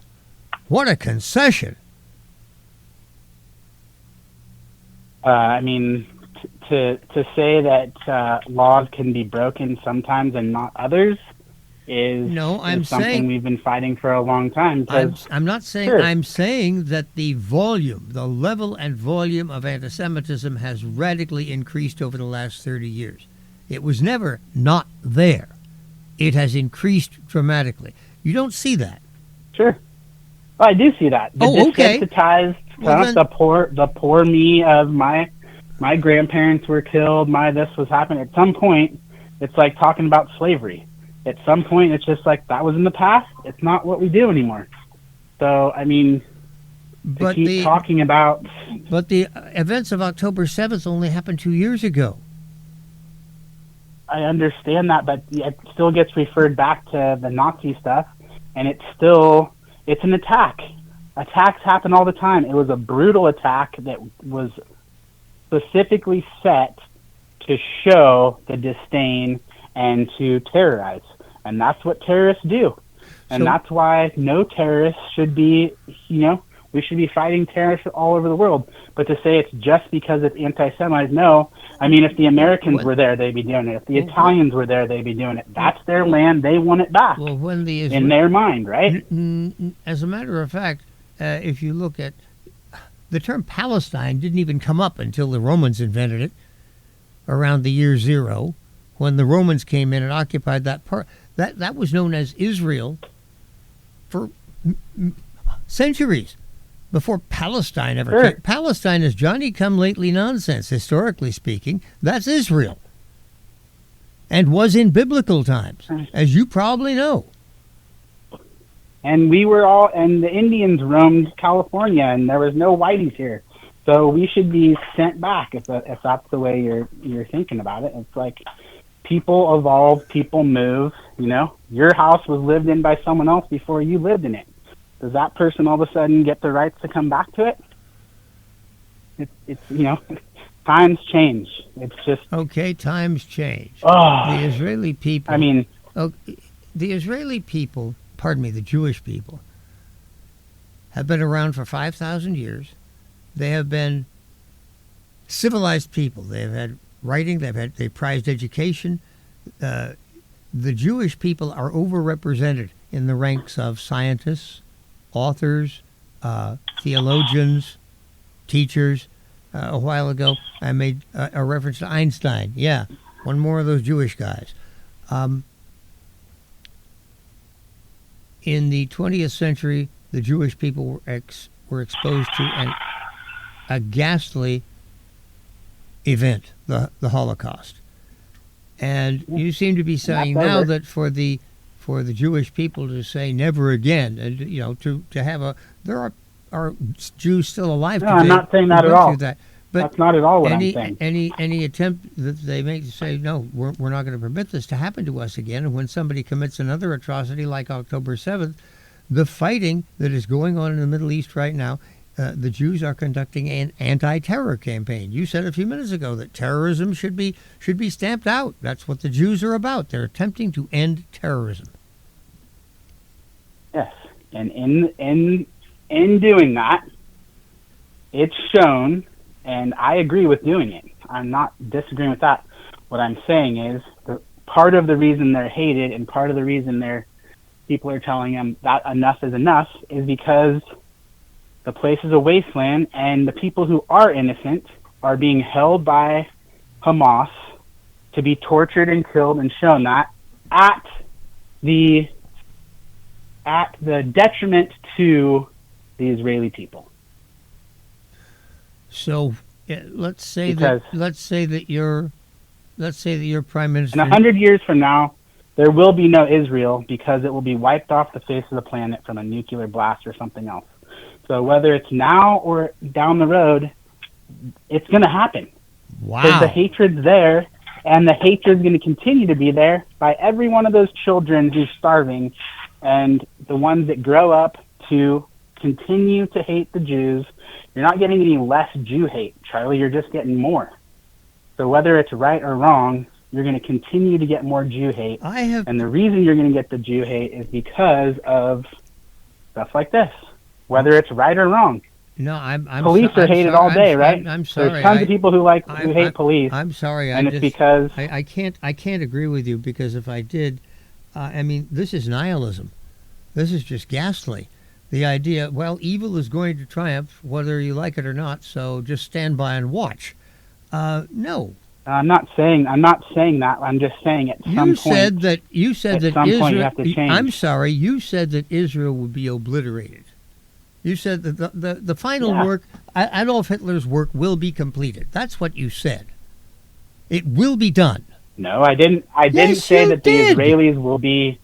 I did not say that the Israelis would be. Their race would be taken out. I said that they will be attacked in their homeland with the means of something like a nuclear weapon. You said a nuclear bomb. As a show. You said atomic. I did. I said I did. I said that right on Israel. That's not the eradication of Jews. That's the death of Israel. Israel is the size of New Jersey. You land a few nukes in Israel, and you've killed I mean, you've taken the Jews out, is what you've done. No, you haven't taken the Jews out. You've taken Israel out. Oh, somehow Israel's going to be Plenty. destroyed. There's plenty of Jews in New York. Oh, so you're talking about the Jewish people who are stateless and have no, you don't mind the Jews as long as they don't actually have a homeland.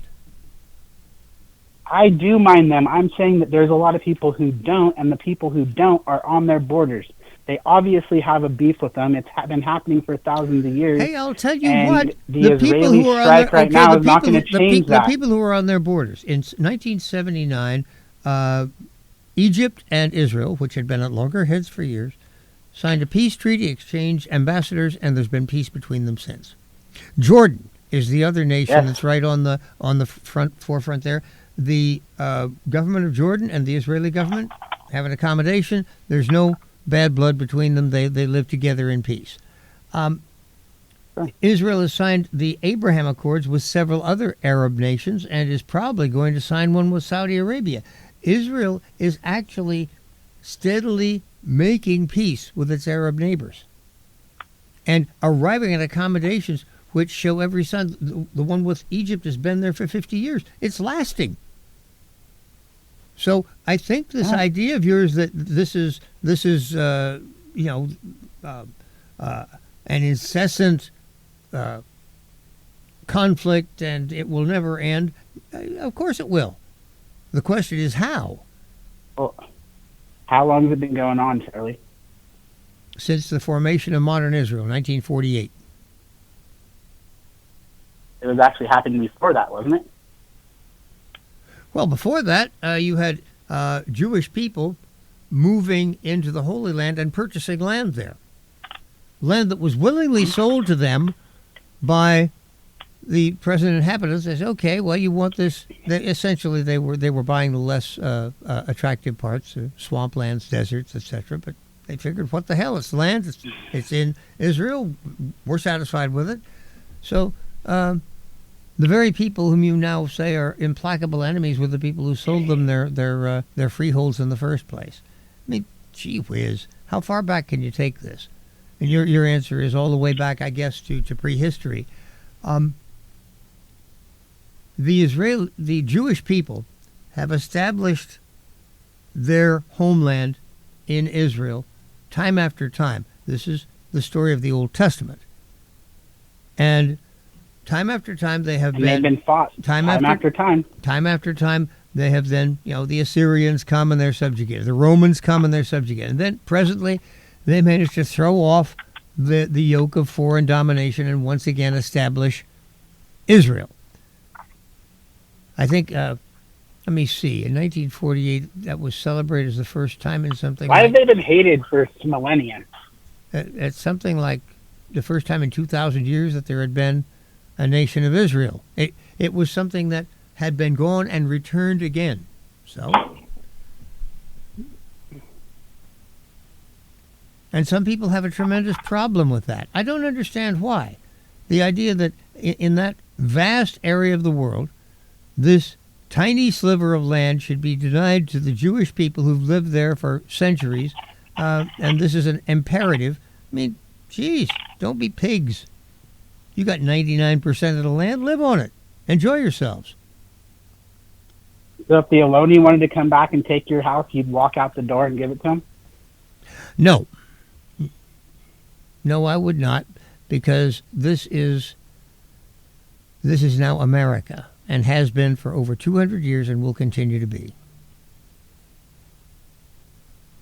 And if the Ohlone want land here, all they have to do is buy it. Nobody denies them.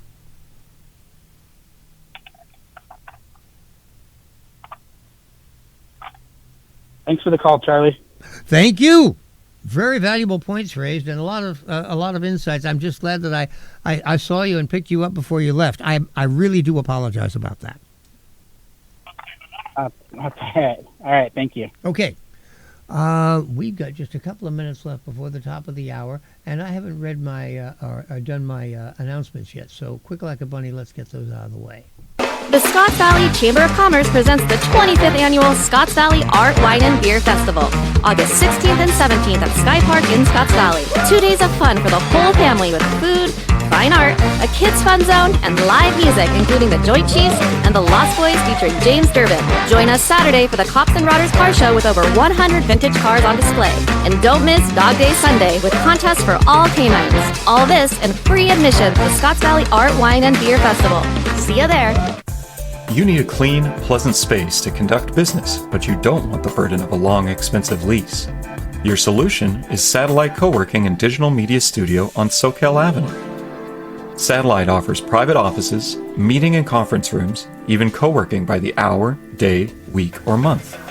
Schedule a tour at satellitecoworking.com. Mention Santa Cruz Voice for 20% off your first reservation.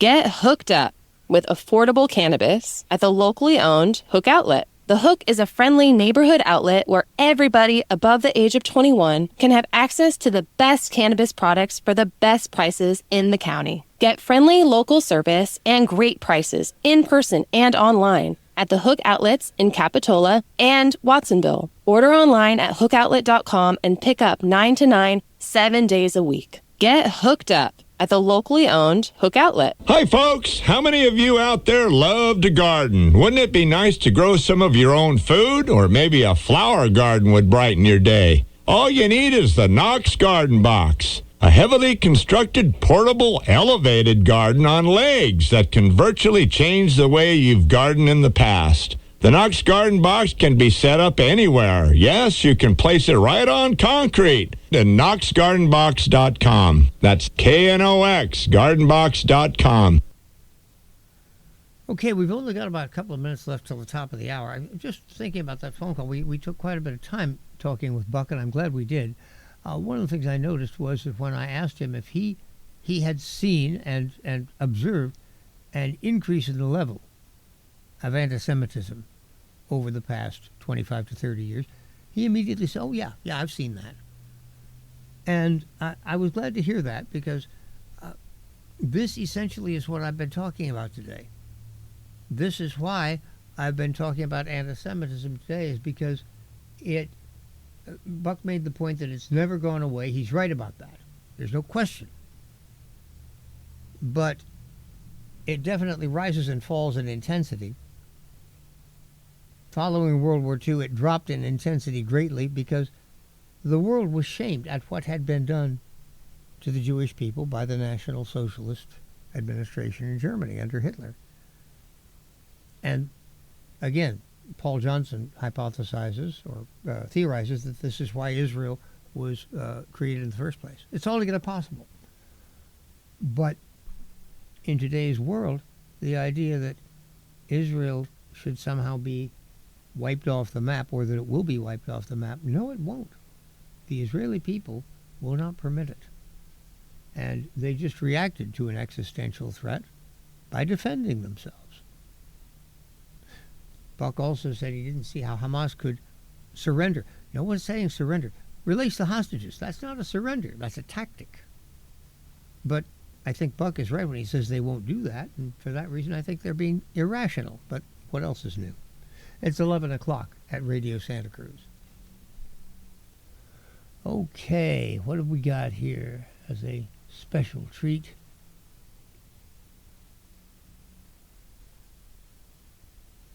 Prager University asks the question, Hey, my name is Kyle Smith. I want to introduce you to our beautiful farm here in Glen St. Mary, Florida. We run all black Angus. Here we go. Redistribution. Does it work? We all have different skills. Some can sing really well.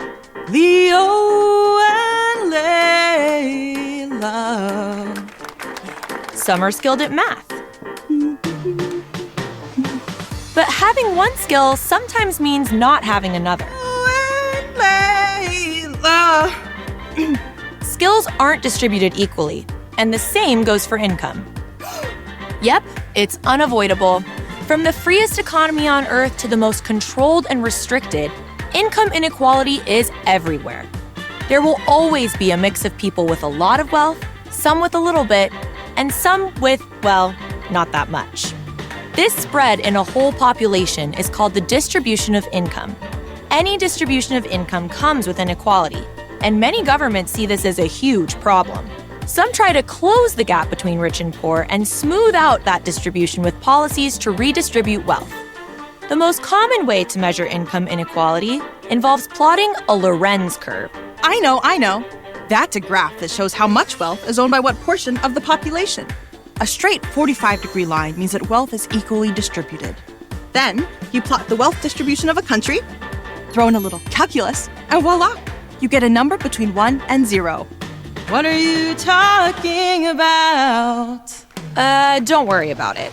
What's important is that number between 1 and 0, called the Gini coefficient. 0 means complete equality, and 1 means complete inequality, where one person owns everything. The U.S. sits in the middle of that spectrum with 0.42. Hi there. I'm from the government, and I'm here to help. This help mainly involves collecting taxes from higher earners to fund programs that usually consist of transfer payments, transactions where one group gives money or services to another group but receives nothing in return. Programs aimed at helping people with lower incomes buy groceries, healthcare, or basic everyday needs are all transfer payments. See, I told you the government was here to help.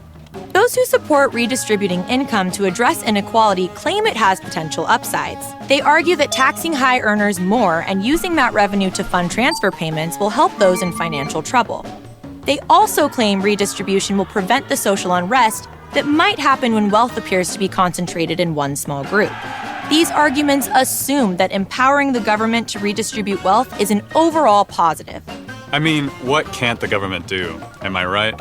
Unfortunately, government redistribution comes at a high cost, and it rarely changes the distribution of income in any lasting way.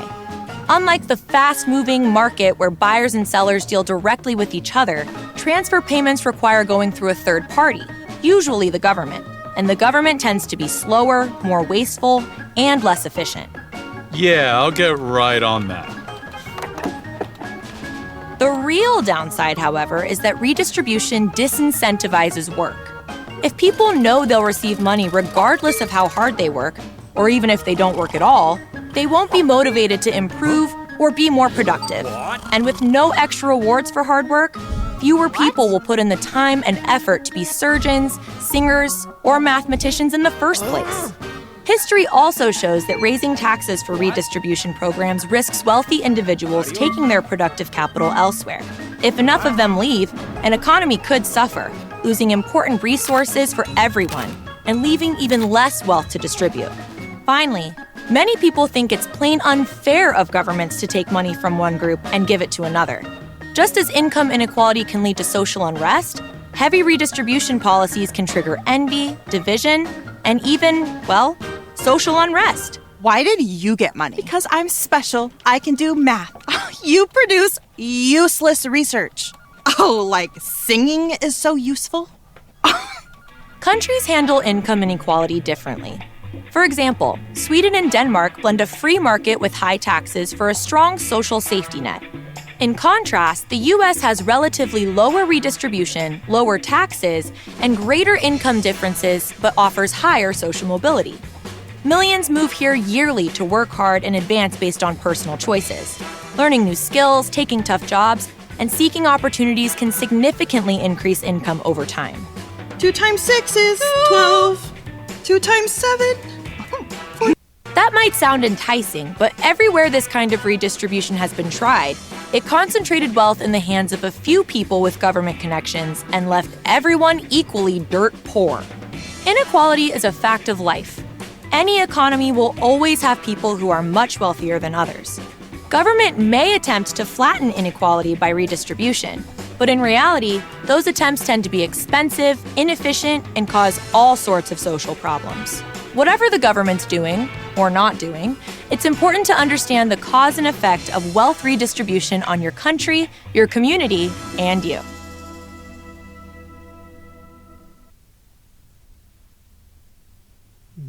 Okay. Here we go.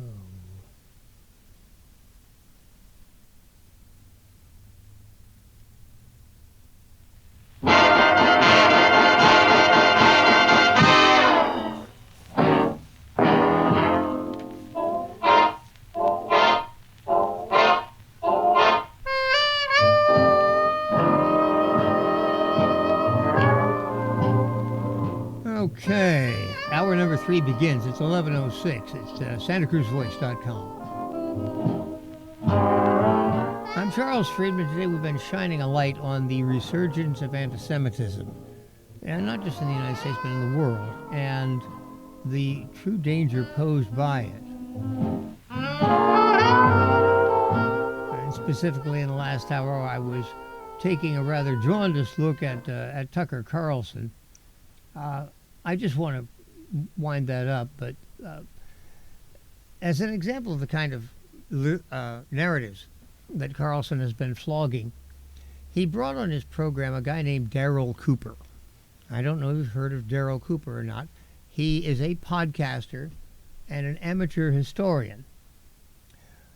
I want you to be widely recognized as the most important historian in the United States because I think you are. Carlson introduced him. The episode was labeled The True History of Jonestown, World War II, and How Winston Churchill Ruined Europe. In a scattershot discourse that included his likening pre-state Zionists to cult leader Jim Jones, guess that would make Jim Jones the Theodore Herzl of Jonestown, comparing Israel's Gaza operation to Operation Barbarossa. Wow. Cooper explained his theses about the Second World War, namely that the psychopath, Winston Churchill. What? That's right. The psychopath, Winston Churchill, was its chief villain. Hitler didn't want to fight, and the Holocaust was not a meticulously planned attempt at the industrial-scale extermination of the Jewish people, but rather an inadvertent consequence of poor German military planning, wherein millions of people ended up dead. Wow. World War II, Cooper explained, is a mythologized historical event. Mythologized. The honest study and discussion of which is ruthlessly thwarted by unnamed actors and European laws against Holocaust denial. It's a crime to ask questions, Carlson asked in a bit of rhetoric. Some of my best friends, being frequent preludes to, respectively, ahistoric drivel and bigoted remarks. Not to be outshone by his guest, whom he saluted for courage and honesty, and as elsewhere claimed makes Herodotus look like a TikTok influencer, Carlson expressed some of his own views about the war, denouncing the farce of Nuremberg and condemning Churchill for interning British Union of fascist leader Oswald Mosley and insisting that Austria, whose citizens welcomed German troops with cheers and flowers, was an invaded country. This unedifying colloquy gathered 35 million views and was troubling enough that Yad Vashem, Israel's Holocaust Memorial Center, issued a statement condemning it. You are free to listen to Tucker Carlson, and I will tell you this. He has a far bigger daily audience than I do. And that's unfortunate because my broadcast is far more valuable and far less harmful than his. And I have no problem whatsoever saying that.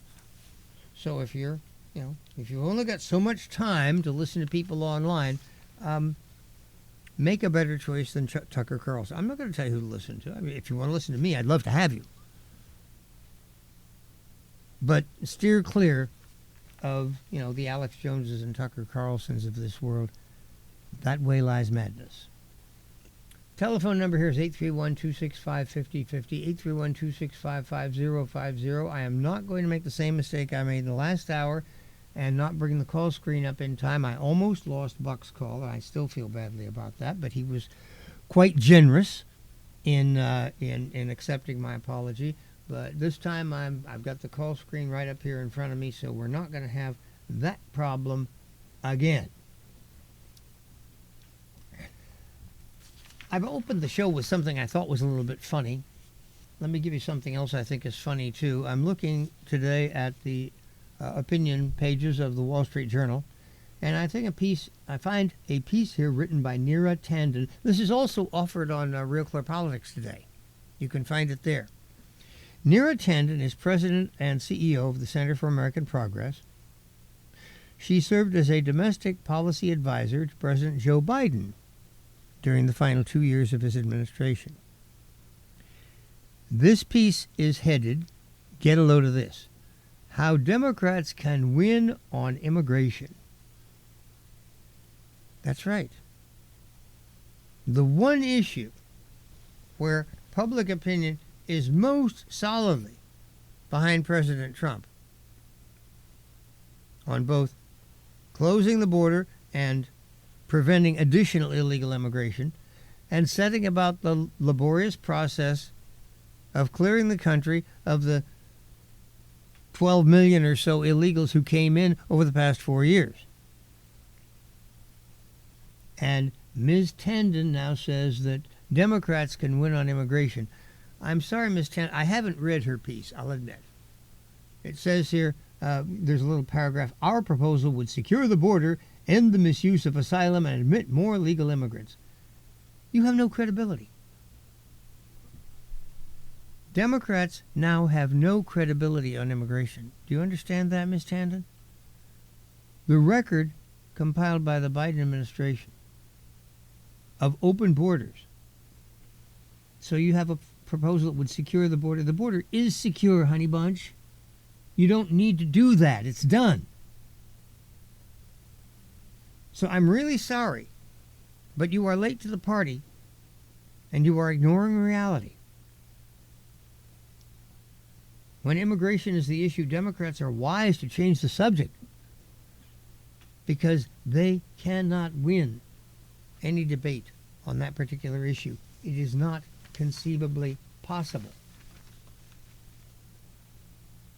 By their mishandling of the entire situation over the past 4 years, they have utterly disgraced themselves and sacrificed their credibility. Let me see, where is that? Oh, that's...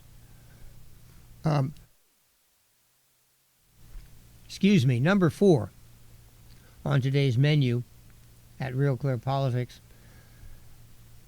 There's a juxtaposition of, here we are. This appeared over the weekend. Democrats at 35-year low, Wall Street Journal polls finds. The Democratic Party's image has eroded to its lowest point in more than 3 decades, according to a new Wall Street Journal poll, with voters seeing Republicans as better at handling most issues that decide elections. The new survey finds that 63% of voters hold an unfavorable view of Democrats, the highest share dating back to 1990, 30 points higher than the 33% who hold a favorable view. So it's about 2 to 1, 63-33 unfavorable over favorable for the Democrats. That's a far weaker assessment than voters give to either President Trump or the Republican Party. Both are viewed more favorably than favorably by 7 points and 11 points respectively. So Trump and the Republicans are underwater too, but not by nearly as much. A mere 8% of voters view Democrats very favorably. 19% view Republicans very favorably. Wow. Democrats have been hoping that a voter backlash against the Republican president will be powerful enough to restore their majority in next year's House elections, much as it did during Trump's first term. But this poll suggests the party hasn't yet accomplished a needed first step, persuading voters they can do a better job than Trump's party. So I'm looking here at these ratings as presented. There's some graphs here. I'm not going to bother to hold them up to the microphone so that you can see them, but rather instead I'm going to look for another statistic that generally appears every single day on the okay, here's the Real Clear Politics polling average on party ratings, favorable and unfavorable. And they reflect basically what this Wall Street Journal poll is saying. The Republican Party is viewed favorably by 42.5%, unfavorably by 54.5%. So they're underwater by 12 points. But Democrats, favorable 37%, unfavorable 59%. So they're underwater by 22 points, twice as much. So that's basically reflective of what we saw in this poll. So this is an RCP poll average, so it includes a number of other surveys, all of which are basically moving in the same direction. But what I'm looking for right now is the generic vote. And I'm not finding it quite yet. You know what the generic... I should explain that term. What is the generic vote? Normally when you see a poll, they'll ask you, do you like this or this? Or are you more favorable toward this or that? It's kind of binary. And it'll give you specifics. If the election were between Bernie Sanders and Donald Trump, who would you vote for? Something like that. The generic poll is different. There are no names in it. You know, kind of like Dragnet. The names have been changed to protect the innocent. In the generic poll, the question is, if you were voting for Congress today, would you vote for a Republican or a Democrat? So the question is asked on a partisan basis. Do you favor a Republican candidate or a Democratic candidate?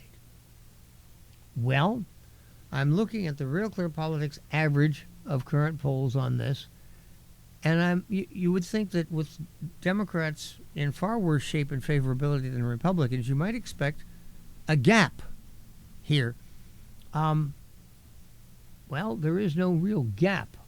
Right now, Republicans lead Democrats by 0.3% in the generic poll, 47 to 46.7. Now, I'm looking here to see if there's a Rasmussen on this, and I don't see one.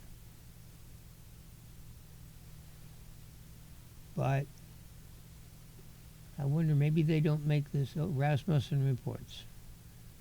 October 1st of last year. Oh, that's ancient history. Goodness gracious.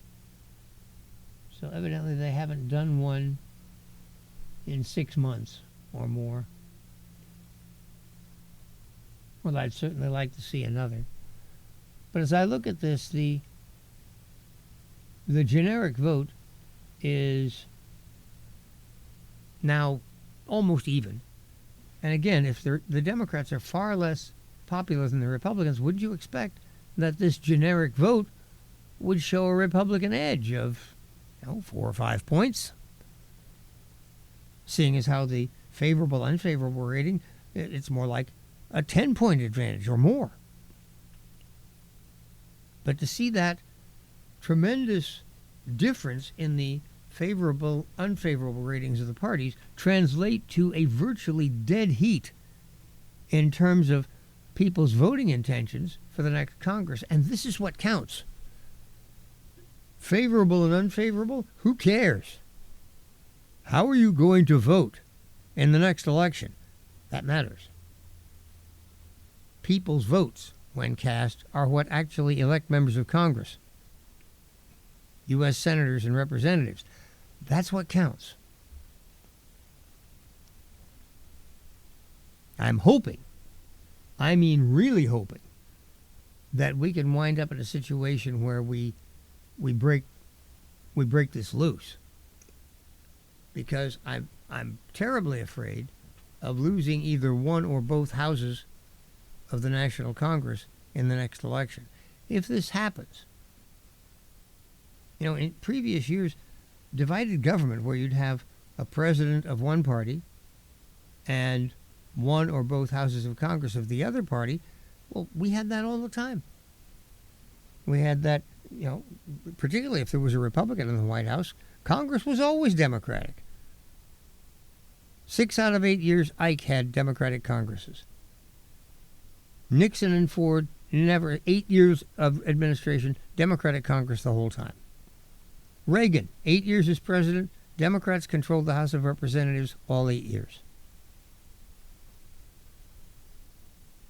So this idea of divided government, having a Republican president and Democratic Congress have to work together, we've been there. We've done that. We've survived it.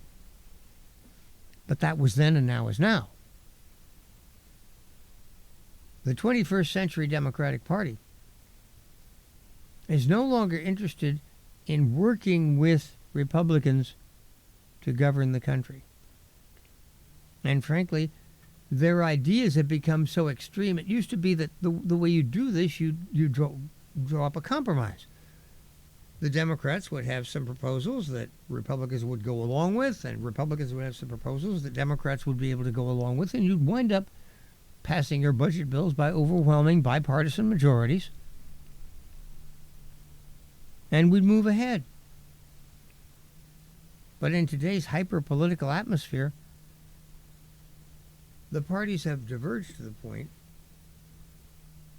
and really, I admit the Republicans have moved somewhat, but the Democrats have moved far more. Why do I say that? Is this just me as a Republican heaping coals of fire on them? Well, no, because I have an objective reason for it. Democrats were never a socialist party before. Democrats were a party center-left, but when I say center-left, I mean center-left. A party that still believed in a free market economy, in capitalism. They were interested perhaps in more rules and regulations, more welfare state stuff than Republicans, but these were, I guess you'd say, marginal differences, and therefore they could be compromised, and middle ground could be found.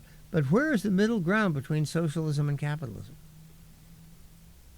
Either the government owns the means of production, or it's in private hands. When Clement Attlee and the socialists came to power in Britain in 1945 and proceeded to socialize the British economy, it was not a halfway measure.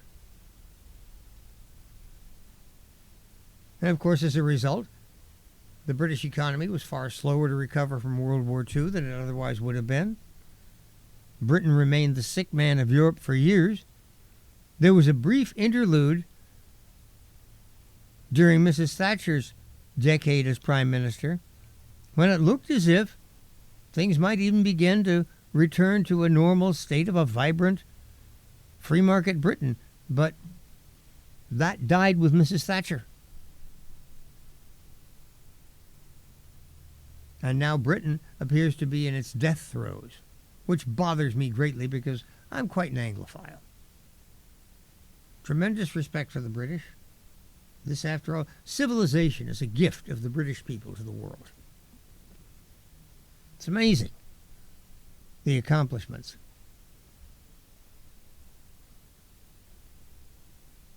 But the country is now teetering on the brink of irrelevancy. And this is what socialism has led it to. So to the extent the American Democratic Party becomes a socialist party, compromise with it becomes less and less viable, less and less possible. And as a result, if in the next election either one or both houses of Congress is taken over by Democrats, well, if you think you've seen deadlock in Washington, you ain't seen no deadlock yet. You remember a few years ago, when President Trump went to Congress to deliver a State of the Union speech, and after he'd finished, House Speaker Nancy Pelosi rather ostentatiously took her copy of the speech and tore it up on national television. That was a shameful exhibition. Just think, what if, put the shoe on the other foot. What if during Barack Obama's administration, President Obama had given a State of the Union address and House Speaker John Boehner, Republican, had stood up and torn his speech to shreds on live television? He would have been pilloried for such a thing. But now it's become not only acceptable, but actually de rigueur. Those who remind me occasionally, Charles, this is not your father's Democratic Party. Well, they're absolutely right. It's not. And once again, for that reason, to look at this generic vote and see Republicans only ahead by 0.3%. I mean, this is a tie, a statistical dead heat. And indeed, the trend is in the wrong direction. A few weeks ago, Republicans were up by 1 point to 1.5 points. Now it's even. Youch. Okay, there's something for you to chew on. It's almost past. Let's grab our messages and be back in 2 minutes. The telephone number is 831-265-5050. Cannabis is one of nature's most beneficial plants, and at Treehouse Dispensary, we use it to build community. In addition to dispensing cannabis and education, Treehouse hosts First Friday events every month that feature our community's local artists, makers, and activists. If you're 21 plus, join us at 3651 Soquel Drive every First Friday from 5 to 8 p.m. to enjoy the work of local artists and musicians, find one-of-a-kind gifts, and learn more about the top cannabis products in California. See you soon. I've got a question for you. Do you want a lower car payment just by making a phone call? You know, most people buy a car and they pay whatever the car dealer says their interest rate is, and they forget about it and make payments. But did you know there is a secret in your contract that allows another company to refinance any car payment to try and lower it? It's true. There is indeed a company out there that knows the ins and, more importantly, the outs on car loans, and they know how to lower your current car payments. It's easy and fast, and you could have a lower car payment next month. Make this free call right now and find out if you could lower your existing car payment. Call the Car Savings Hotline right now. The call is free. Call now. 800-471-4435. 800-471-4435.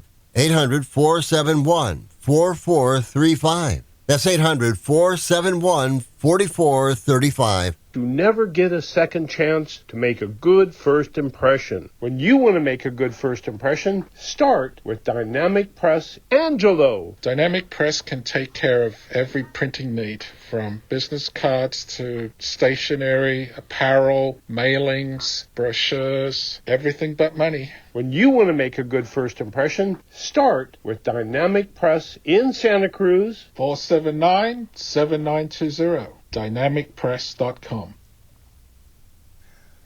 11:29 at Santa Cruz Voice. I would like once again to promote the upcoming Santa Cruz Republican Annual Barbecue fundraiser, August 23rd, noon to 5. This is going to be in South County. When you make your reservation, you'll be informed as to where. We're trying to avoid any further. See, this is another thing that we now find ourselves. Ellis at the airport is no longer open because a Republican event was held there and the cancellation harpies descended.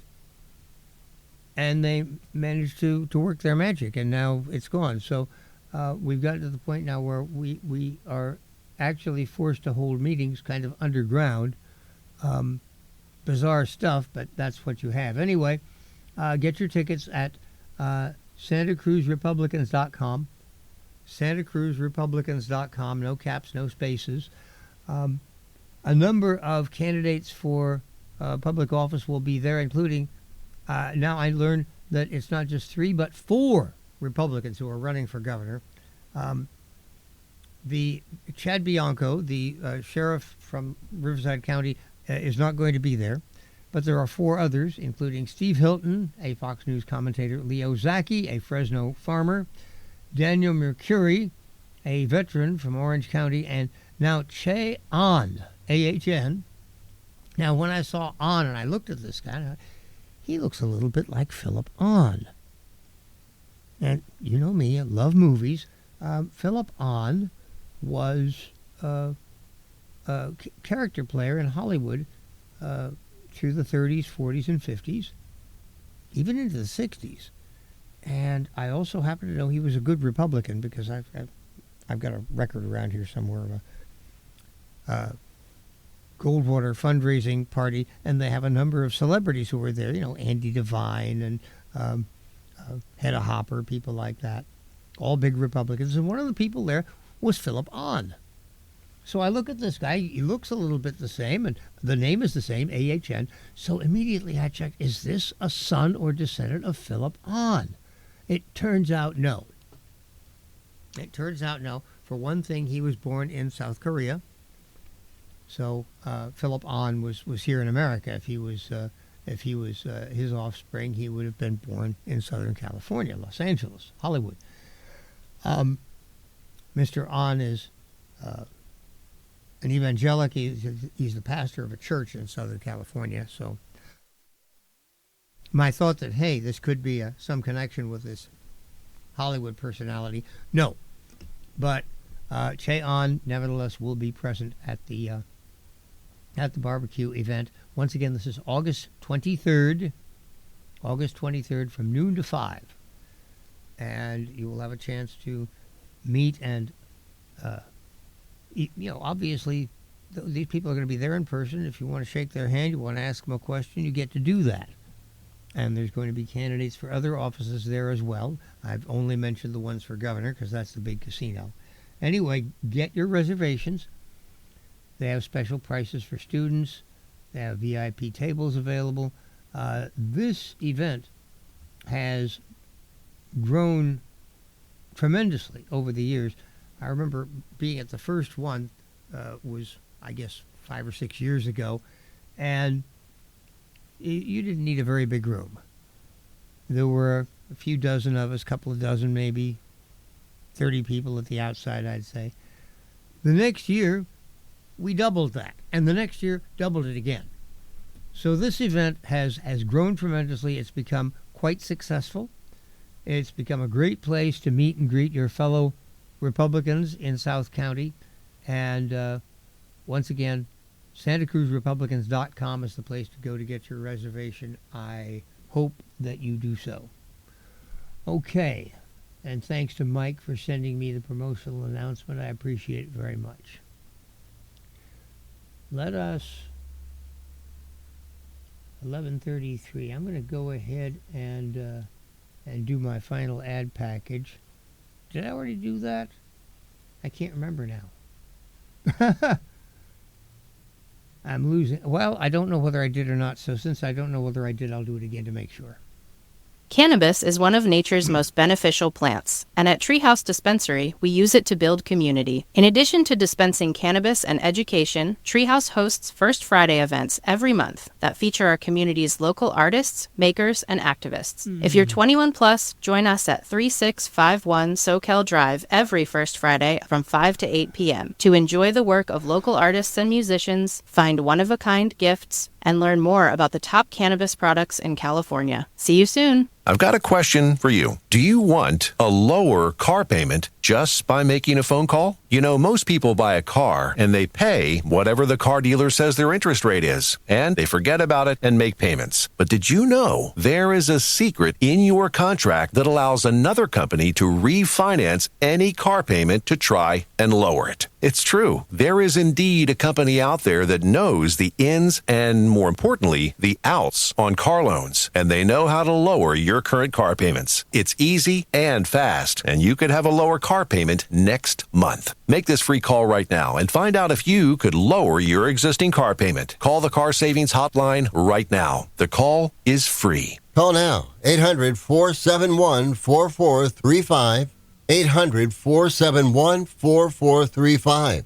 800-471-4435. That's 800-471-4435. You never get a second chance to make a good first impression. When you want to make a good first impression, start with Dynamic Press Angelo. Dynamic Press can take care of every printing need, from business cards to stationery, apparel, brochures, everything but money. When you want to make a good first impression, start with Dynamic Press in Santa Cruz. 479-7920. DynamicPress.com.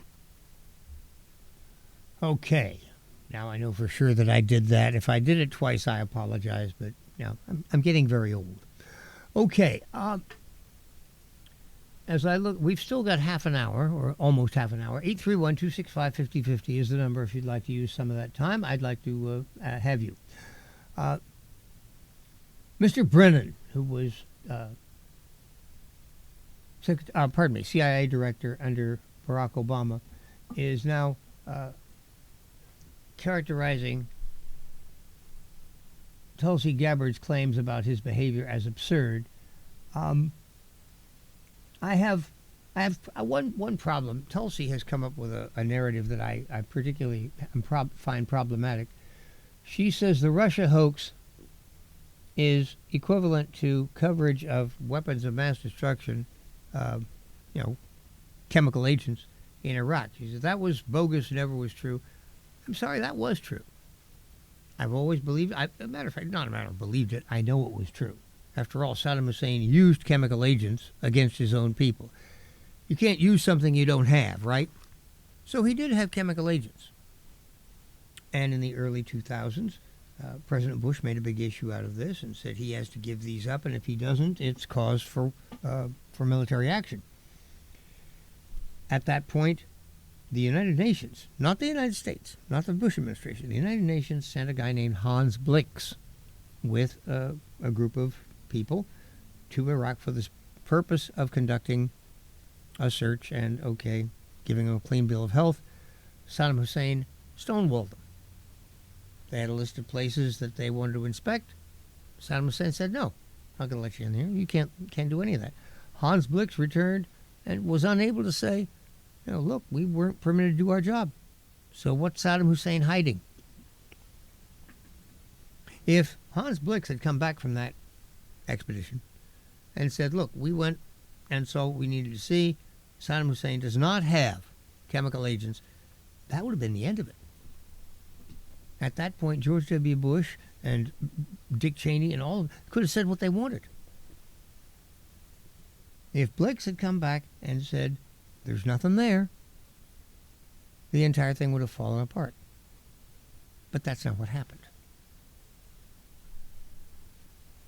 So we have people, even then and now, who claim, well, there never was any weapons of mass destruction, any chemical agents there. But they say, well, look, we went in, and when we got in, we didn't find them. So that means they were never there. I'm sorry, how much of a simpleton can you be? Isn't there another possibility? They were moved. Well, where were they moved? I can answer that. Look at the map. The upper part of Iraq connects with Syria. At that time, Hafez Assad was still running Syria. And what was he doing a few years later? Using chemical agents on his people. Where do you suppose he got them? The chemical agents that Saddam Hussein spirited out of Iraq to his fellow Ba'ath Party member.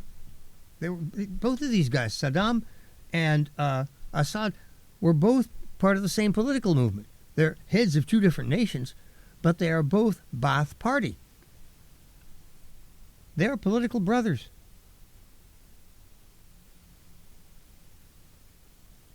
So when Ms. Gabbard once again honks this horn about wrong intelligence about weapons of mass destruction in Iraq, I have a problem with that.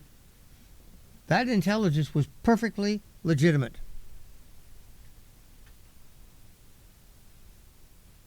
And the only reason we didn't find the weapons of mass destruction there, the chemical agents there, was because they were spirited away before we had a chance to locate them.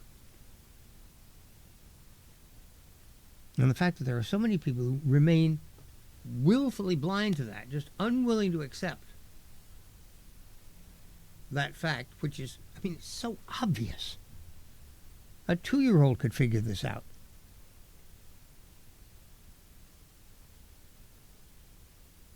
Okay, enough said about that. Mr. Brennan has, I think, talked himself into quite a corner here now. Jonathan Turley, who is a tremendously accomplished legal scholar and also a political liberal. And, there's a guy who voted for Hillary and Hunter, or Hillary and Joe.